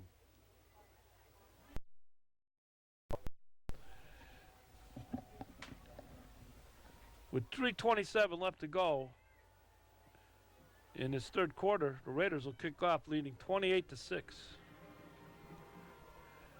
Kickoff, fielded, got some room going up that middle again. Somebody stopped him. Let's see who got the call there for the Raiders. Number 13 was that maybe? Let's see. Could have been number 13 for the Raiders. Let's give 13 credit. That's Trevin Freeman, 6 foot, 165-pound senior. Might be wrong, but I'll give Trevin some props there. Trevin, you slap your guy high five if you didn't make that tackle. Give the guy that did it, give him credit. But it looked to me like it was Trevin. So you got it, Trevon Freeman. 3:20 left to go, third quarter. Let's see what we got up our sleeves here for the Eagles. Misdirection worked one time. Let's see what happens now. Brought down, not too much going on. That's number 8 for the Raiders. No, number 9, that's Tyler McLaurin, who doubles as a punter. McLaurin, 6'3", 210 junior. Gain of a yard for the Eagles. 2nd and 9. 2:55 counting down. Third quarter.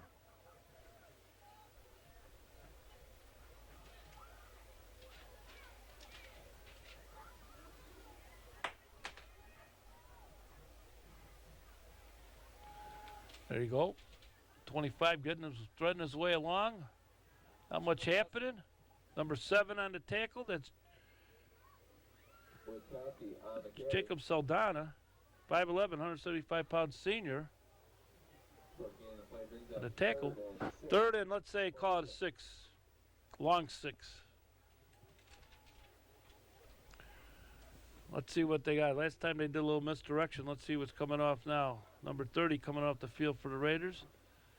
That's DeAndre Turner, defensive end, 6'4", 210. They probably brought in another back. Let's see what they got up their sleeves here. Misdirection worked the last time. Let's see if they get caught twice on this. Looking. Got to run for his life now. Got him some run. He's got a man throwing it out of bounds. So that's it. The man caught it out of bounds. He looked at everybody, and then he was going to run. Tried a trick play. But, hey, you're not on the game, buddy. Can't run. 28-6, Bolingbrook Raider football, BCTV, Channel 6, Friday Night Lights, Friday, October 11th.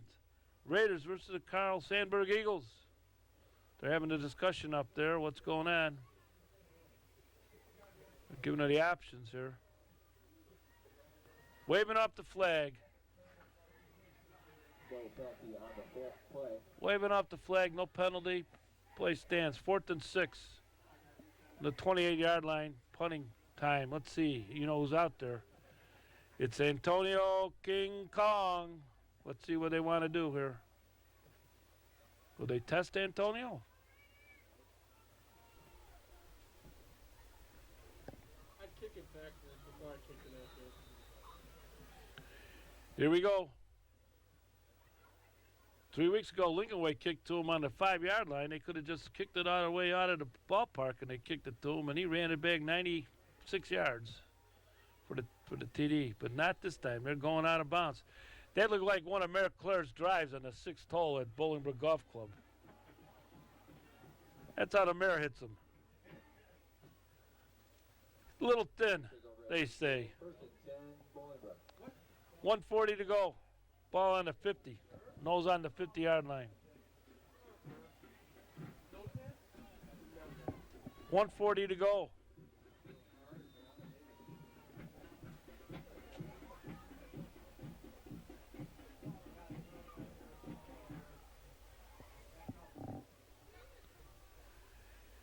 We got inside. They're trying to put some rep on to give Antonio King Kong a little bit of tape work of inside running, but yeah, he didn't get much going.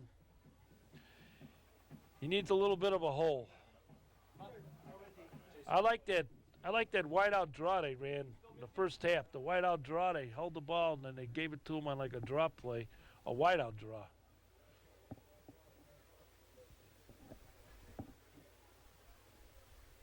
Looking. It's going to go. Lifted it up. He got his, a little bit too high. Not a bad throw. Put it where he had to get it, but a little bit too high for number 14, I think that is. No, 14 is the quarterback. What am I talking about? Who's the guy out there? I think that was the...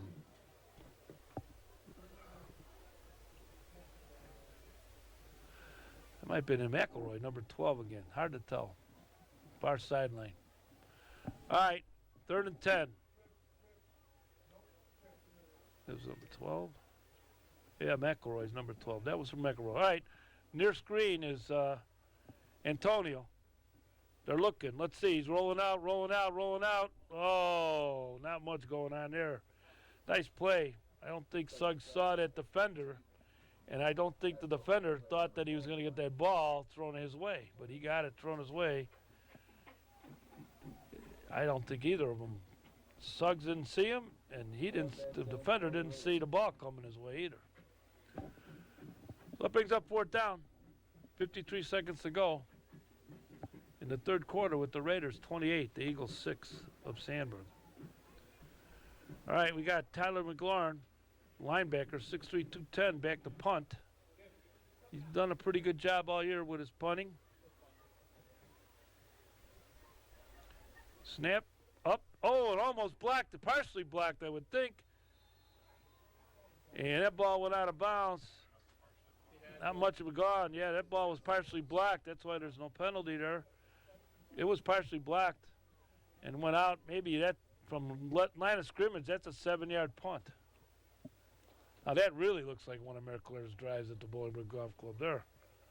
I don't know, 7 yards. I got to give more credit than that. Well, Sandburg's got the ball right back now.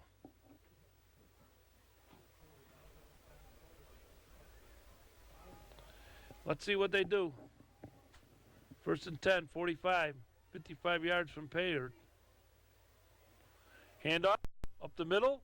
Got a little spin move going, and up to about the 50, about a 5-yard gain. That could be the last play of the quarter. Let's see if they get one more off. 34 seconds counting down in this 3rd quarter. Let's see if they want to. They're going into the wind this way. If they wait, they're going to have the wind at their back the next quarter. So they might just watch this run down. Even though they're down 28-6, they might just say, let's go have a powwow on the sideline. And that's going to be the end of the 3rd quarter with your Raiders 28, The Eagles of Sandburg 6.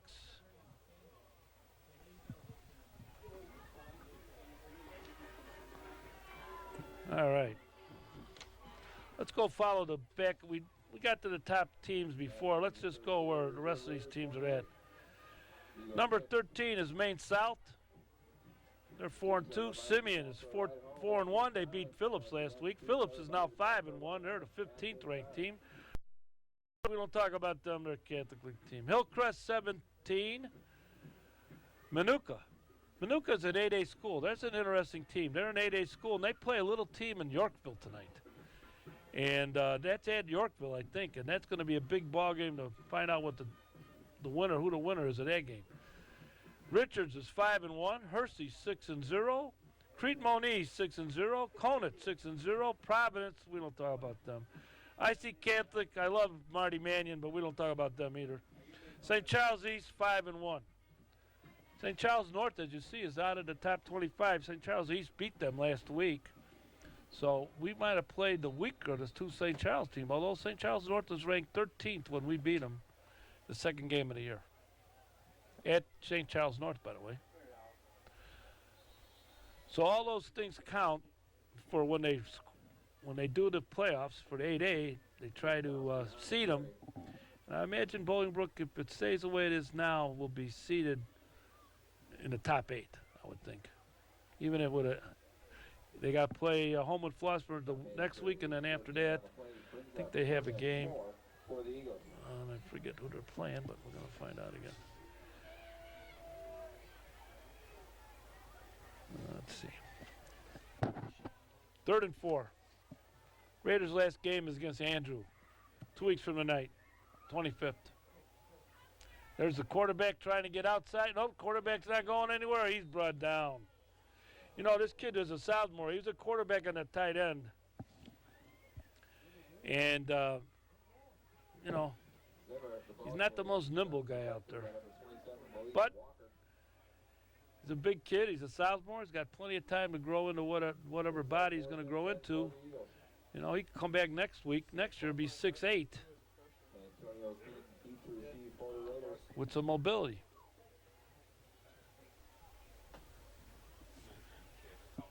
All right, here's the punt. Antonio King back there. Snap, looking good.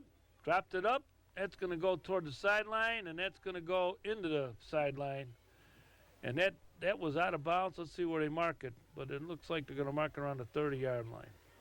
So, I guess the halftime talk was, let's not kick it at that guy anymore. 10:25 left to go. Good idea. Raider ball, 1st and 10 on the 30.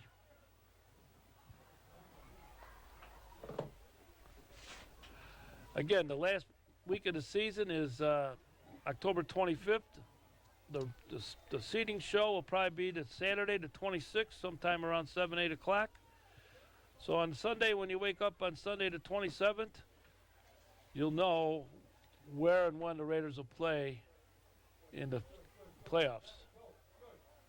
They're stringing it out very nicely. Not much going on there. Gain of about, let's say, 2-3 yards, maybe 2 yards. Strung it out very nicely by the Eagles. And again,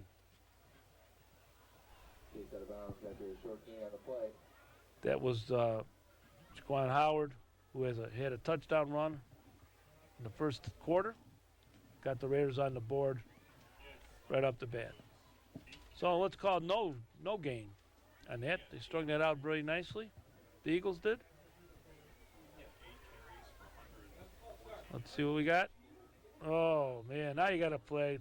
That's going to be a false start on the Raiders. I'm not sure who that was. It could have been 66 on the false start. That might have been Antonio Urban, 5'11", 260 senior. Number 12 coming in the game for the Raiders. That's Andrew McElroy, wideout. It's 11, Nick Nasco coming out. Nick Nasca, of the famous Nasca football family.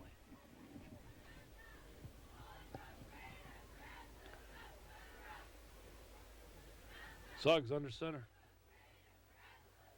looking, rolling, looking. Got his man, Antonio. He nailed down. He fell down, I think, the turf. You know, this turf is new. We have no idea. We haven't had any really wet games on this turf yet. But he looked like he slipped a little bit there. Stop made after a short gain on the play. 3rd and 15. I think you're going to see the same type of rollout. They've been going to our tight end, Borland, Trevor. So there's nothing to say they won't go back to him again here. Keep riding that horse.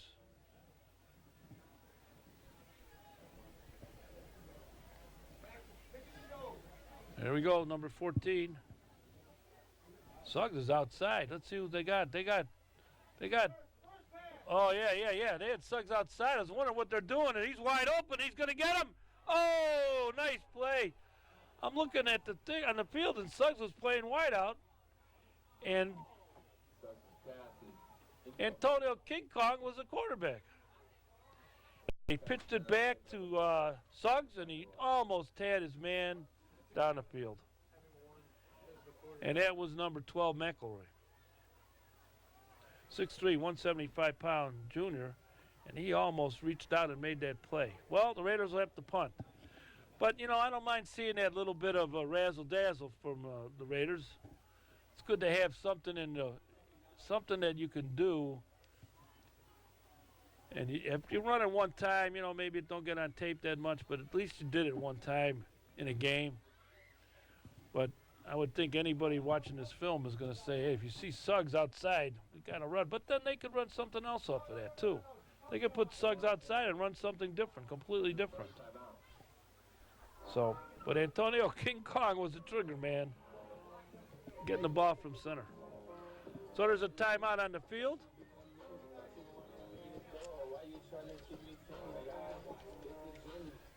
9:16 left to go. Want to thank all the people for watching the game live on BCTV Channel 6, and check your listings, bctv.org. Find out when this game will be rebroadcast in its entirety, numerous times during the next week. Just check it out on your bctv.org, and you will find, starting Sunday night, I believe, you'll find when the times and dates will be for the games to be shown again. All right, McLaurin in the kick. Got to scoop it up. Oh, he's in trouble now. He got stripped. This is going to be bad. They got the ball. So that's a little something they're going to have to fix for next week. But Sandburg's got the ball now. They're knocking on the door. Here comes the Raider defense back on the field. Now let's see if they have a little trickery up their sleeves here.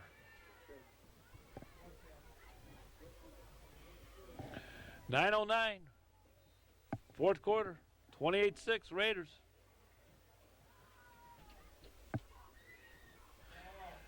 Bolingbrook Raider football, BCTV, Channel 6, Friday Night Lights. Raiders against Carl Sandburg Eagles. They're up to the line. Zimmer, the quarterback, the sophomore, number 46. Wearing Doug Plank's old number.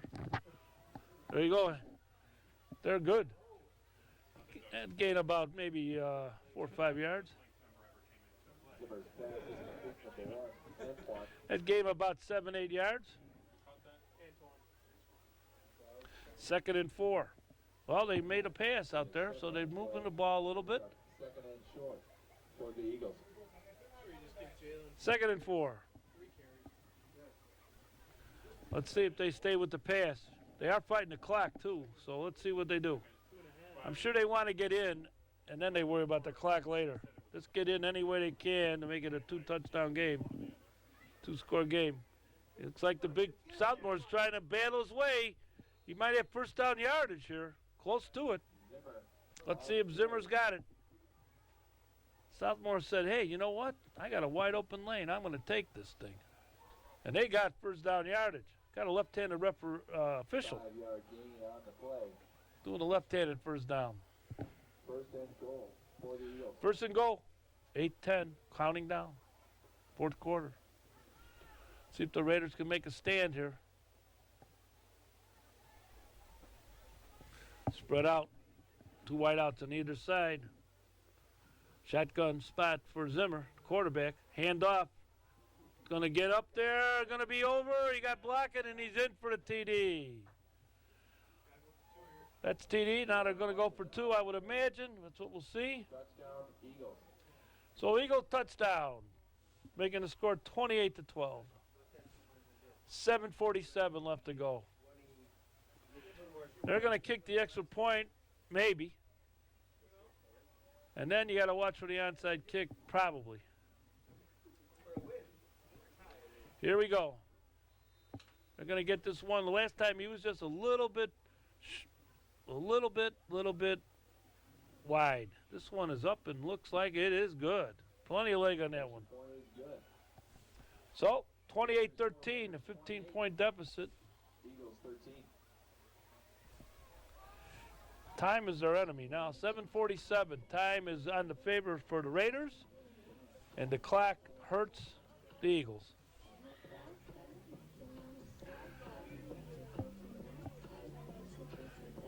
So, cold, crisp night out here, Bolingbrook.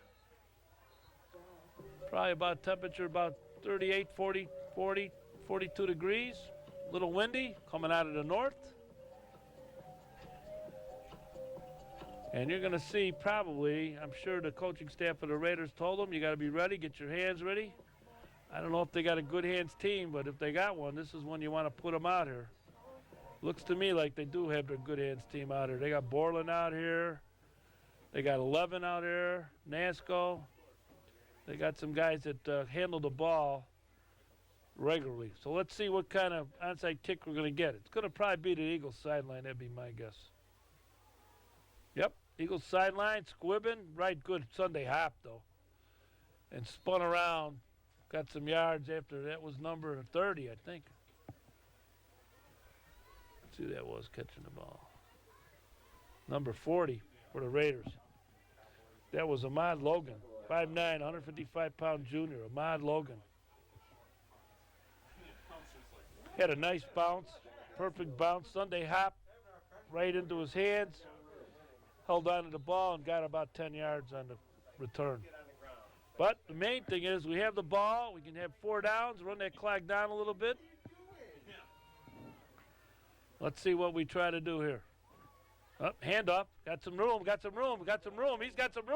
He's going out to the corner. That's Howard. Howard cutting in. Howard cutting down. Howard is in again, I think. Howard. Jaquan Howard. Again, with a touchdown, ladies and gentlemen, boys and girls, that's a Jaquan Howard touchdown, Raiders. Second one of the night. That's the momentum. Watch this replay. Watch Howard. He's got some good burst. Broke about 3 tackles, gets the outside. Good block out there by his wideout.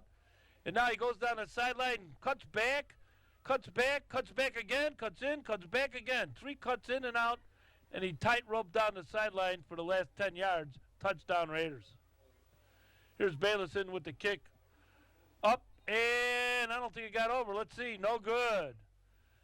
Looks like the snap was a little high. King Kong did not put it down. A little high for Antonio.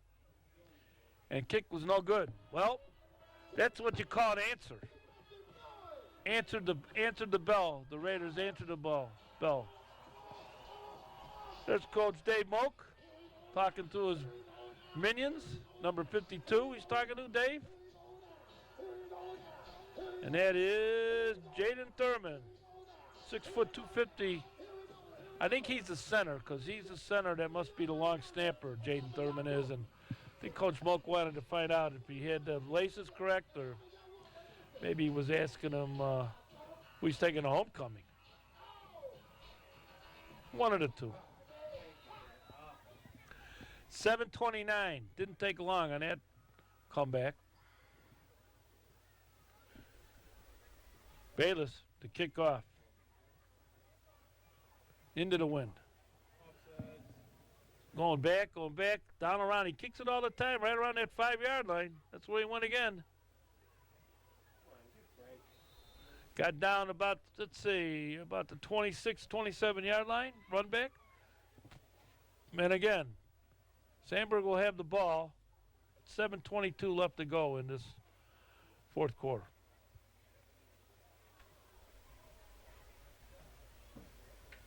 Number 99 in for the Raiders there in your picture. That's Joshua Boatwright, 6'2", 260, senior. Number 33 is into the game now. That's Quentin Jackson, 6'2", 240, junior. Looks like the Coach Ivelow's giving some guys some time here.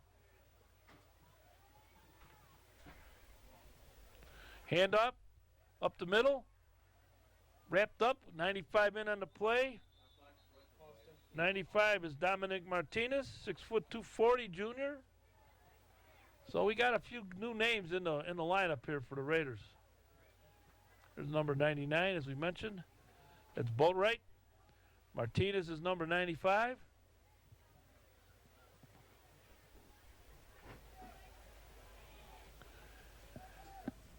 .650, counting down, fourth quarter. Third, let's call it second down.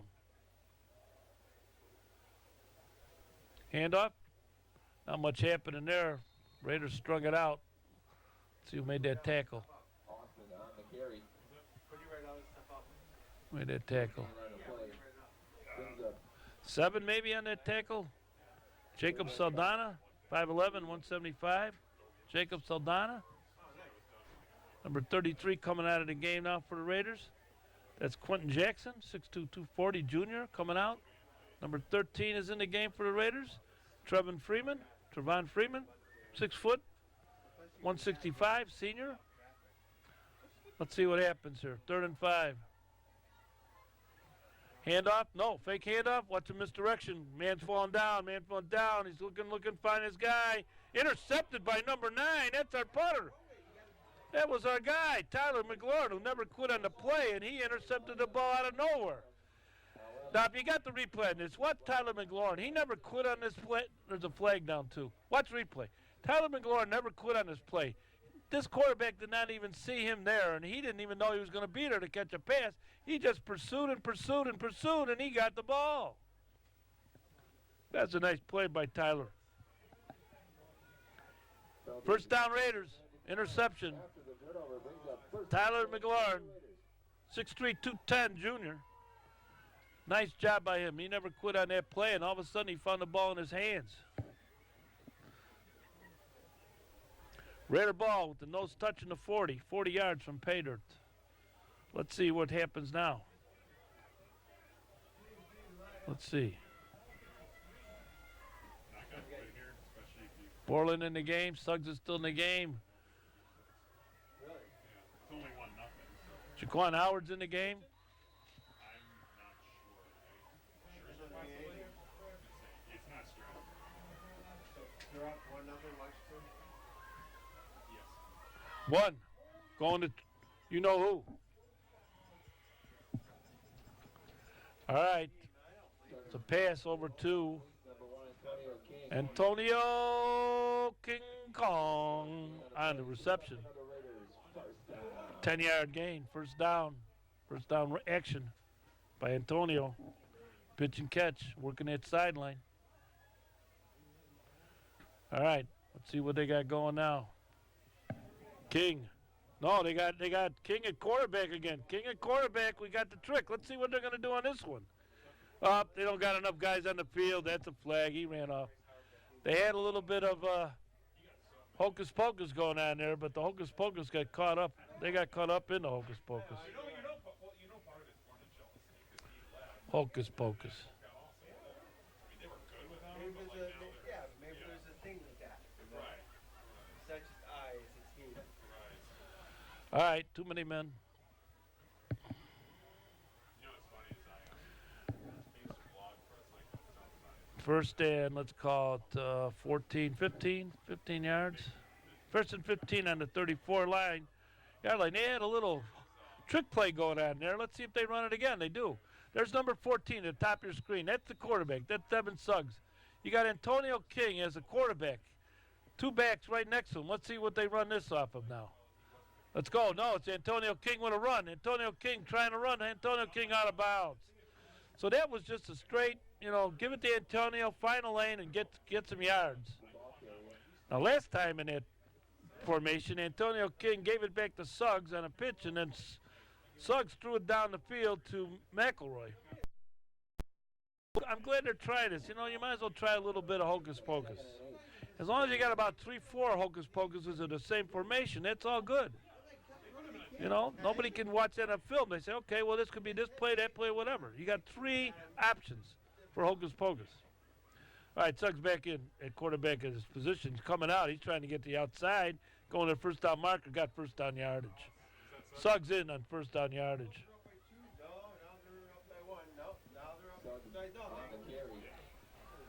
So Suggs with first down yardage. The clock ticking down, 5:28. I know you guys are cold up there.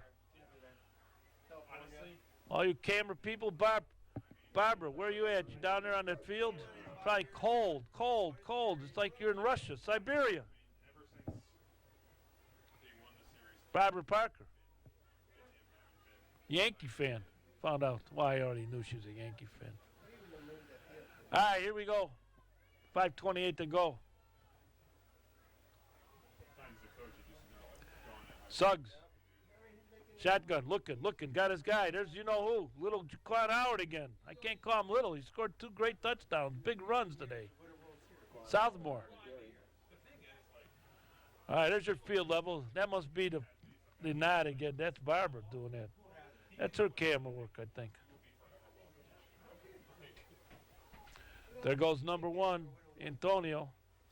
One of the, probably in the last 20 years, one of the most exciting players Bolingbrook Raiders have ever had on the football field. My apologies to Dale Martin. He was great. And, Pringle last year was fantastic too. But that kid there, he's a game breaker. Let's hope a school takes a shot at his size. Suggs throwing it up. Oh, it's up. Oh, ugly looking play there. They're still looking for the ball. Who's got it? Looks like the Eagles might have recovered this. Yes, they did. That was an ugly looking play. 63 coming off the field for the Raiders.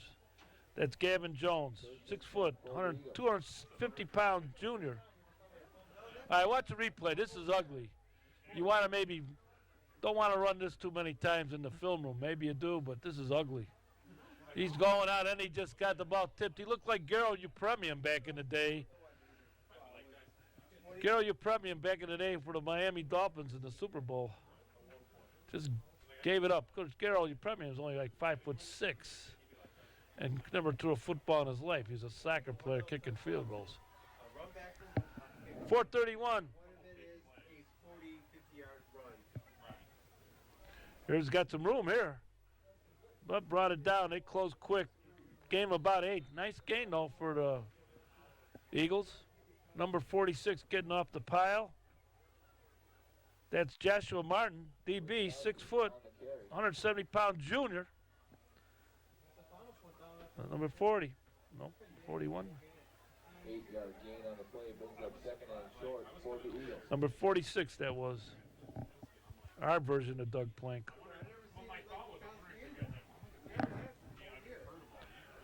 All right, 2nd down. About 2 yards to go. Time running down, 3:48.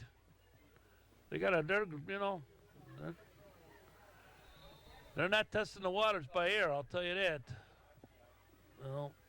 It's going to be hard to run against this Raider team. First down, though, but the clock's ticking off. Chains are moving.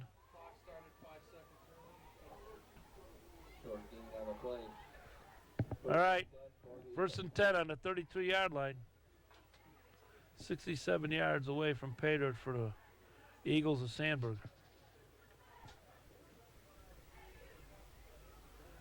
There's a handoff. Got some room. They're getting some room on this second defensive team here. Get some room right up the middle.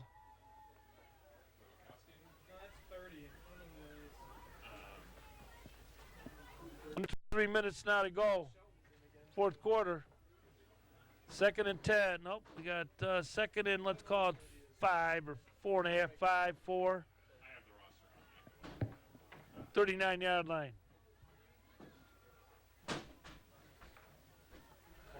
Handoff?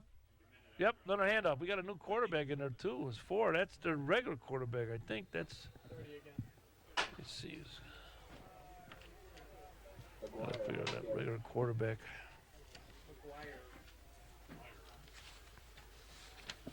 Let's see. That's their quarterback. That's Jake Shelton. He's been their quarterback previously in the first several games. He's back in now, getting some duty now. He's 6'4" too. Not quite as big and sturdy, it looks like, as Zimmer, but he's 6'4", big kid.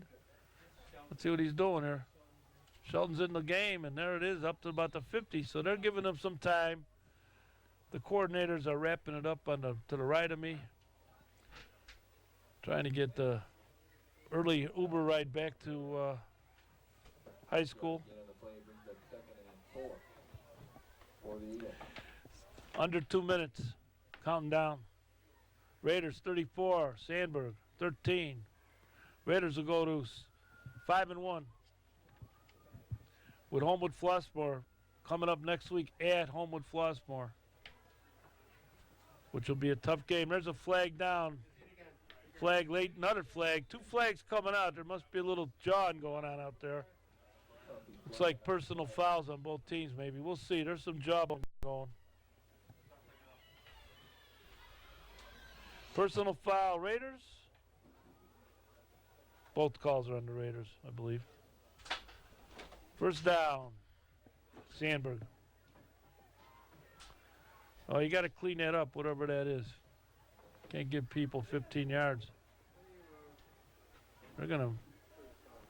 First down and 10 on the 26 with 1:38 to go.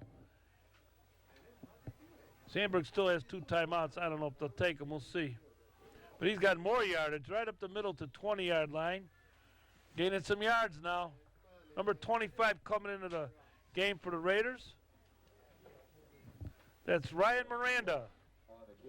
5'8", 160, senior. Ryan Miranda in the game. Let's see what they got. There's number 27 for the Raiders. That's Malik Walker. 6 foot, 175-pound junior in the game.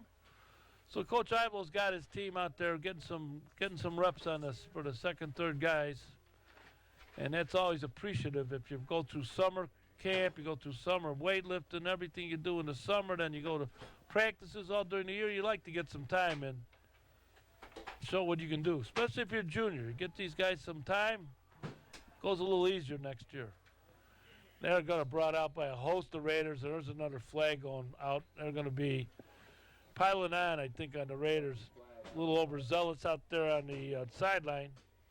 That's going to be sideline personal foul. 37 seconds to go. We need to get those camera guys. I know, we got Barb Parker. Got Mike Goldman. All right, guys. Next year. 34-13, 37 seconds to go, and I think you're going to see holding on Sandburg, and then I think you're also going to see personal foul on the Raiders. Yep, personal foul on the Raiders. That was at the sideline. Tackled them outside the boundaries. All right, 2nd and 5 on the 21. We got 37 seconds to go.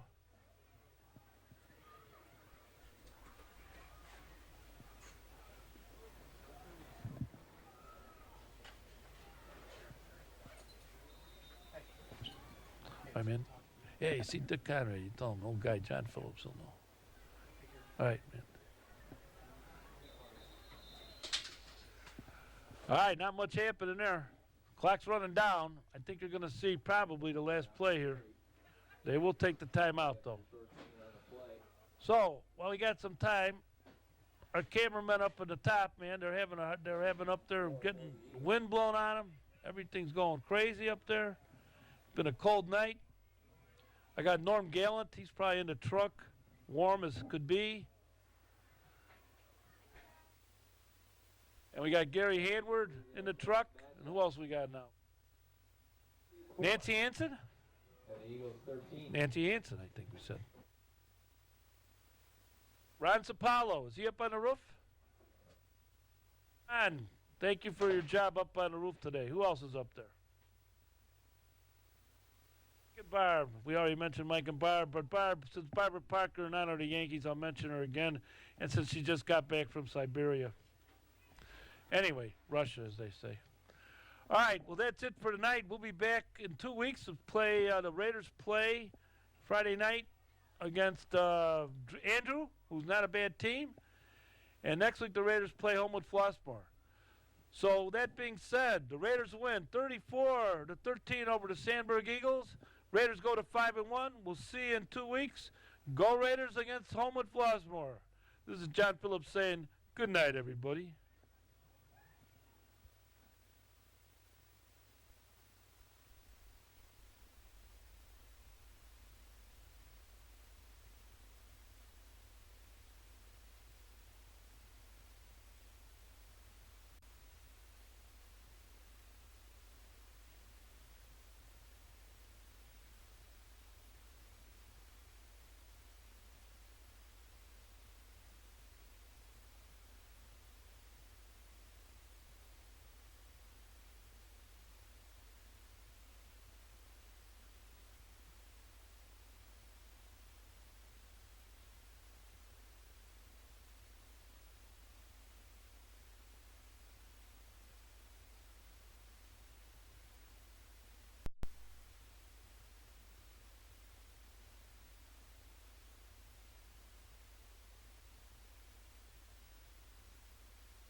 This is Nancy from BCT Channel 6 in Bolingbrook, Illinois, and we are at the beautiful Bolingbrook Golf Course.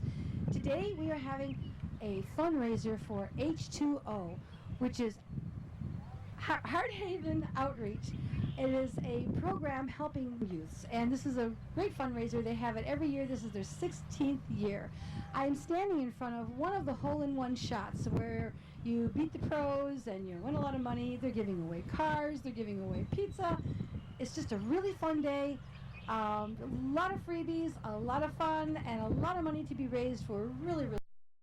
So we're hoping you'll see this, and then you'll come on out next year, because then tonight we go inside, and then they have a silent auction and a live auction and a banquet.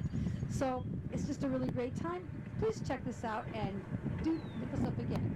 Right now, like I said, we're at the beautiful Bolingbrook Golf Course. Just check it out.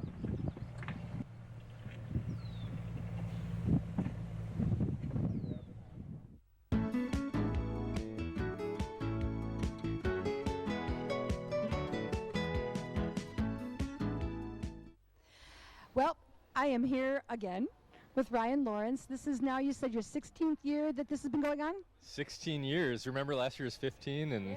a whole year has gone by. It is. It really flies fast. And I don't want to ask you the same questions and everything, but I do want to reiterate for our audience. Could you tell us again what H2O stands for and what you're going to accomplish here? And do you remember what you raised last year? Sure. So H2O stands for Heart Haven Outreach. We're a youth outreach program located in Bolingbrook and in Romeoville.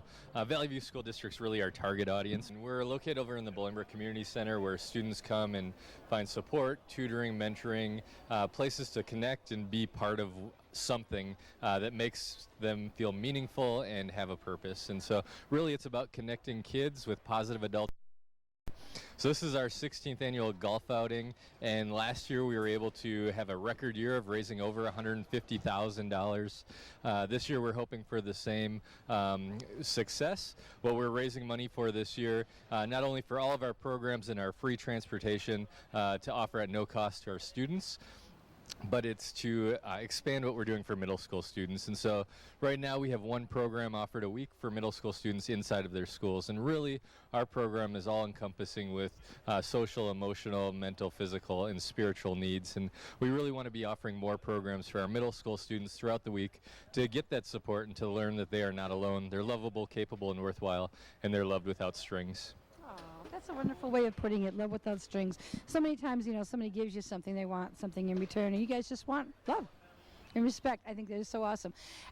You said all the many different programs. Can you just name just a couple, off the top of your head of what the money goes towards? Sure. Every Monday we offer free tutoring at the community center. Tuesdays we have support groups, open topic. Wednesdays we do recreational activities and service projects. Thursdays we have Going Deeper. And throughout the week we're doing one-to-one mentoring with students, as well as each day we're in one of the schools in Valley View School District with a group called Talk It Out. Okay, so you go into the actual schools and then just kind of get the interest of more kids who see other kids going through it? Yeah, exactly, helping kids who need that kind of extra support or just a place to learn to grow. Well, thank you again. I mean, this is really great, and I'm really honored to be able to be here with you guys and to see this grow each year. And we've taken some pictures, and folks will be seeing some of the pictures that you've got up here on your board. And I just want to wish you the best of luck, and I hope you raise a lot of money tonight. Thanks, Nancy. Thanks, BCT, for being here. We're honored to have you every year to capture this wonderful day of community support and empowering youth and strengthening this community. Well, the youth is our tomorrow, so this is awesome. And one of my favorite interviews is going to be this next interview, this wonderful girl that when you came into our studios years back with the students, and they were all starting out. Zara, is it? Well, come on over. Might as well come on over now.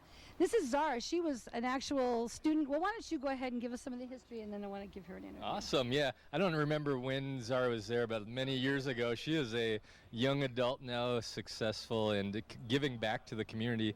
So she's been here for at least 4 or 5 years helping out with this golf outing, giving back to an organization that meant a lot to her. And so it's always so great to have our alumni come back and just show the type of just work ethic and love and support that we poured into them to give back to others. So happy to have Zara here. So hey, Zara, why don't you come on over here, and then I'm going to so that you can be in the center. Let's see you. I met you how many years ago? Do you know that was roughly about 5 minutes? 7 years ago. 7 years ago. Yeah. And you were a student, and now you have grown to be a helper and a volunteer. Can you tell us what it meant to you in the very beginning? H2O really helped me way back when I was in my deepest, darkest times, and Ashley Ryan, the original group that I grew up with, really took me out of that, and I really appreciate every little thing that they did for me, and I'm gonna get emotional, sorry. But Ryan and Ashley were really there for me, and April and everybody else, and even now the crew, the staff now is tremendous work, and the feeling I had before, I felt like I was at home, and that's the main thing that H2O wants to do, is feel at home and make sure you have friends. And even though you don't, that's what H2O is also for, is to have friends and create new bonding with and have connections for other things in life. So I appreciate that. How does it feel for you now to be helping other kids that were in the same spot? It feels really good, actually.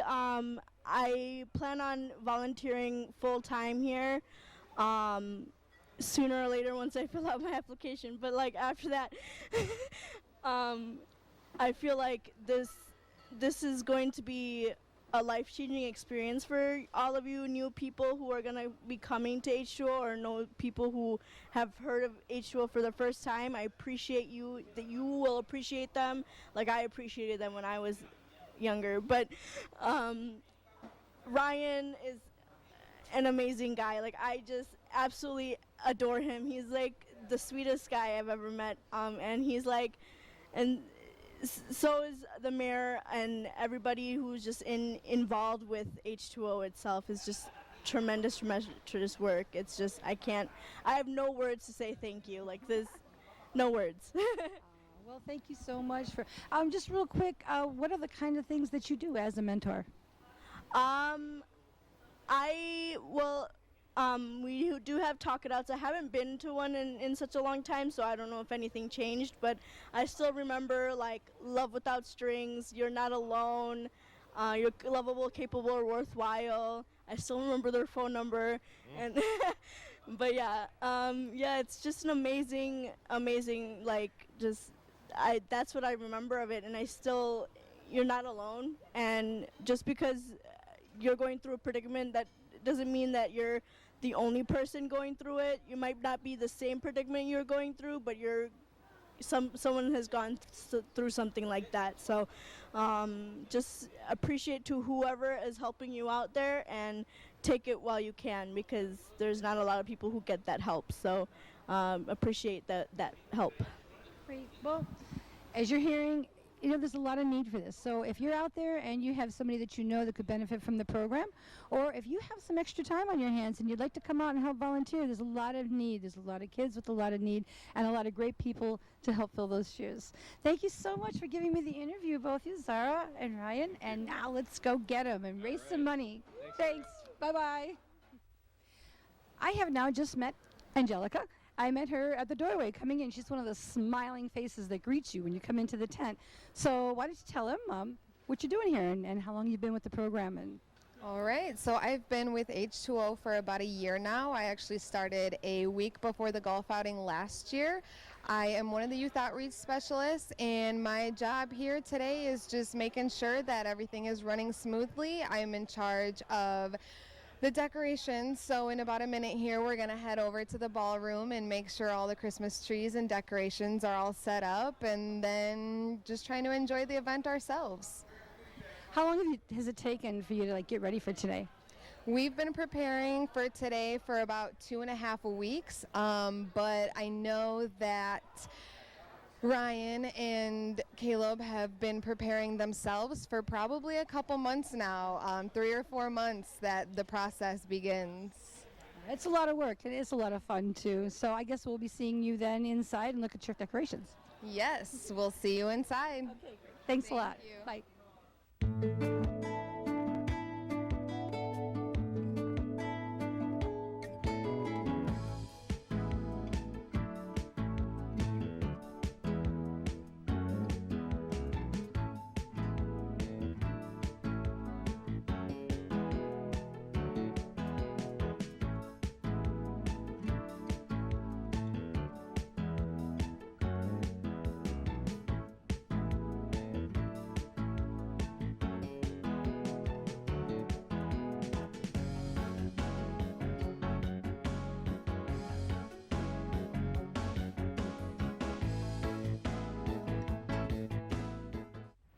I'm here now with Vanessa, and you are here with Beggar's Pizza? Yes. Okay, have you been having fun today?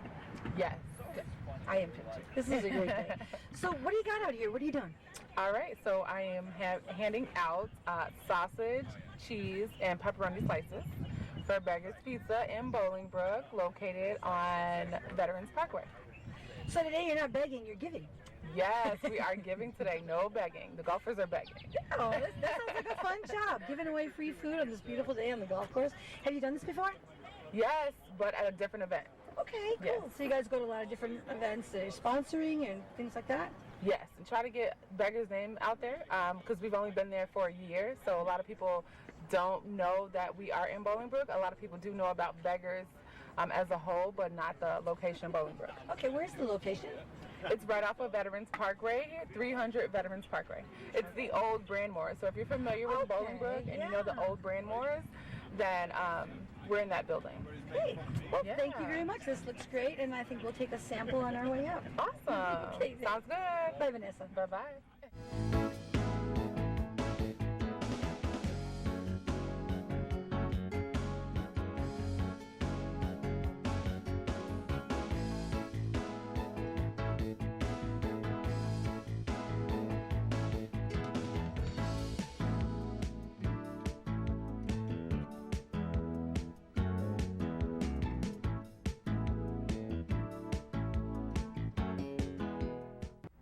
I'm here now with Jessie, our famed cart girl. So as a cart girl, tell us what you do. Well, I serve beverages to the whole golf course. Usually I'm moving around cart to cart, getting everybody their drinks, beer, soda, water, Gatorades. But today I'm stationed here to make sure that everybody passing by 3 or 12 gets all of their needs. Today we have vodka lemonades and margaritas on tap for $4, so that's awesome. Usually they're 7 or 8. But on a regular basis for outings, we're making our way, smiling at everybody, making sure that they have everything that they need on their cart. Great. Is there anything that's complimentary today, or is it all cash? Yes. So today sodas, Miller Lite cans, and water and Gatorades are all on the house. Everything is cash. Other than that. Okay, so this is just a fun day. You can come out and eat and drink and get, special drinks if you want. How many years have you been doing this? This is actually my first summer here. So I started in January, training and everything in-house at the Nest, and in May I started outside. I love it. It's sunny. It's gorgeous. Finally, no rain. Finally. So yeah, it's good. Okay, well, Jessie, thank you so much for explaining what you got going on here, and hopefully will interest more people, so when you see this, you know what to expect next year when you come out to the H2O fundraiser. Sounds good. Bye. Thank you.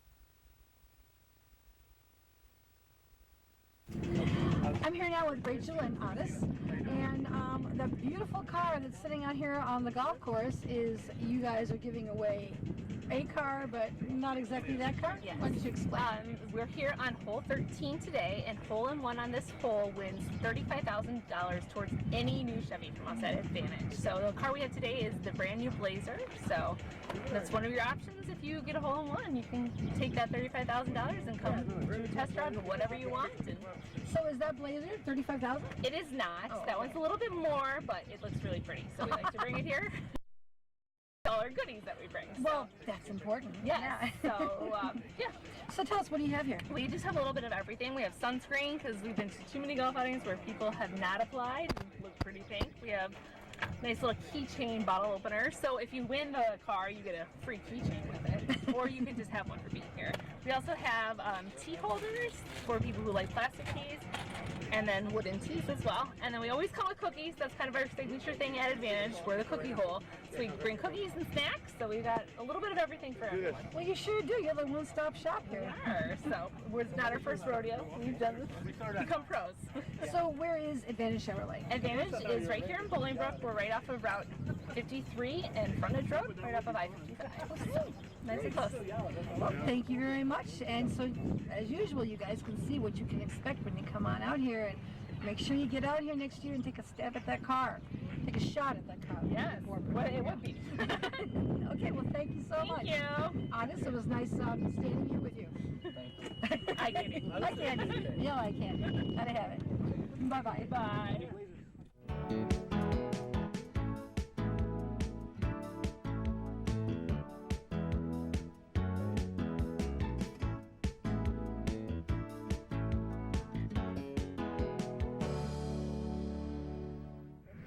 We're here at another tent, and we are out on the golf course, and they have lots of little surprises around the corner, as we were saying, and here's one of the most lovely surprises.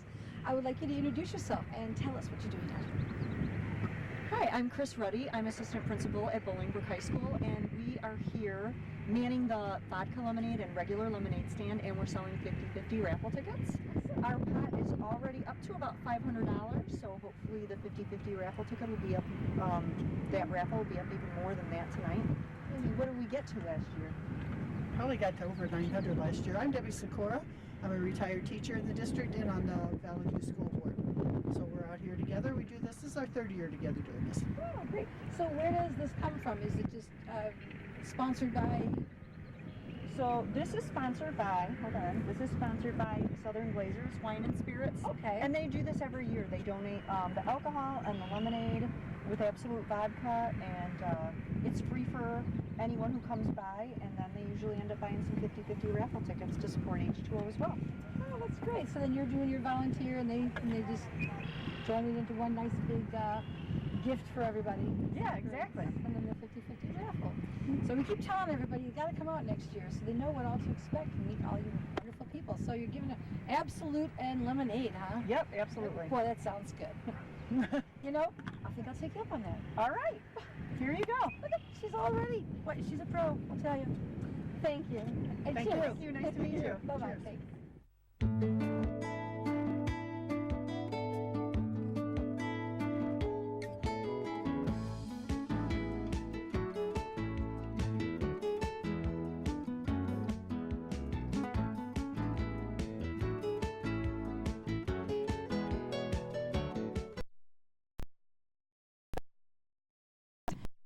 And they're the pros. We finally get to meet the pros here at the Bolingbrook Golf Course.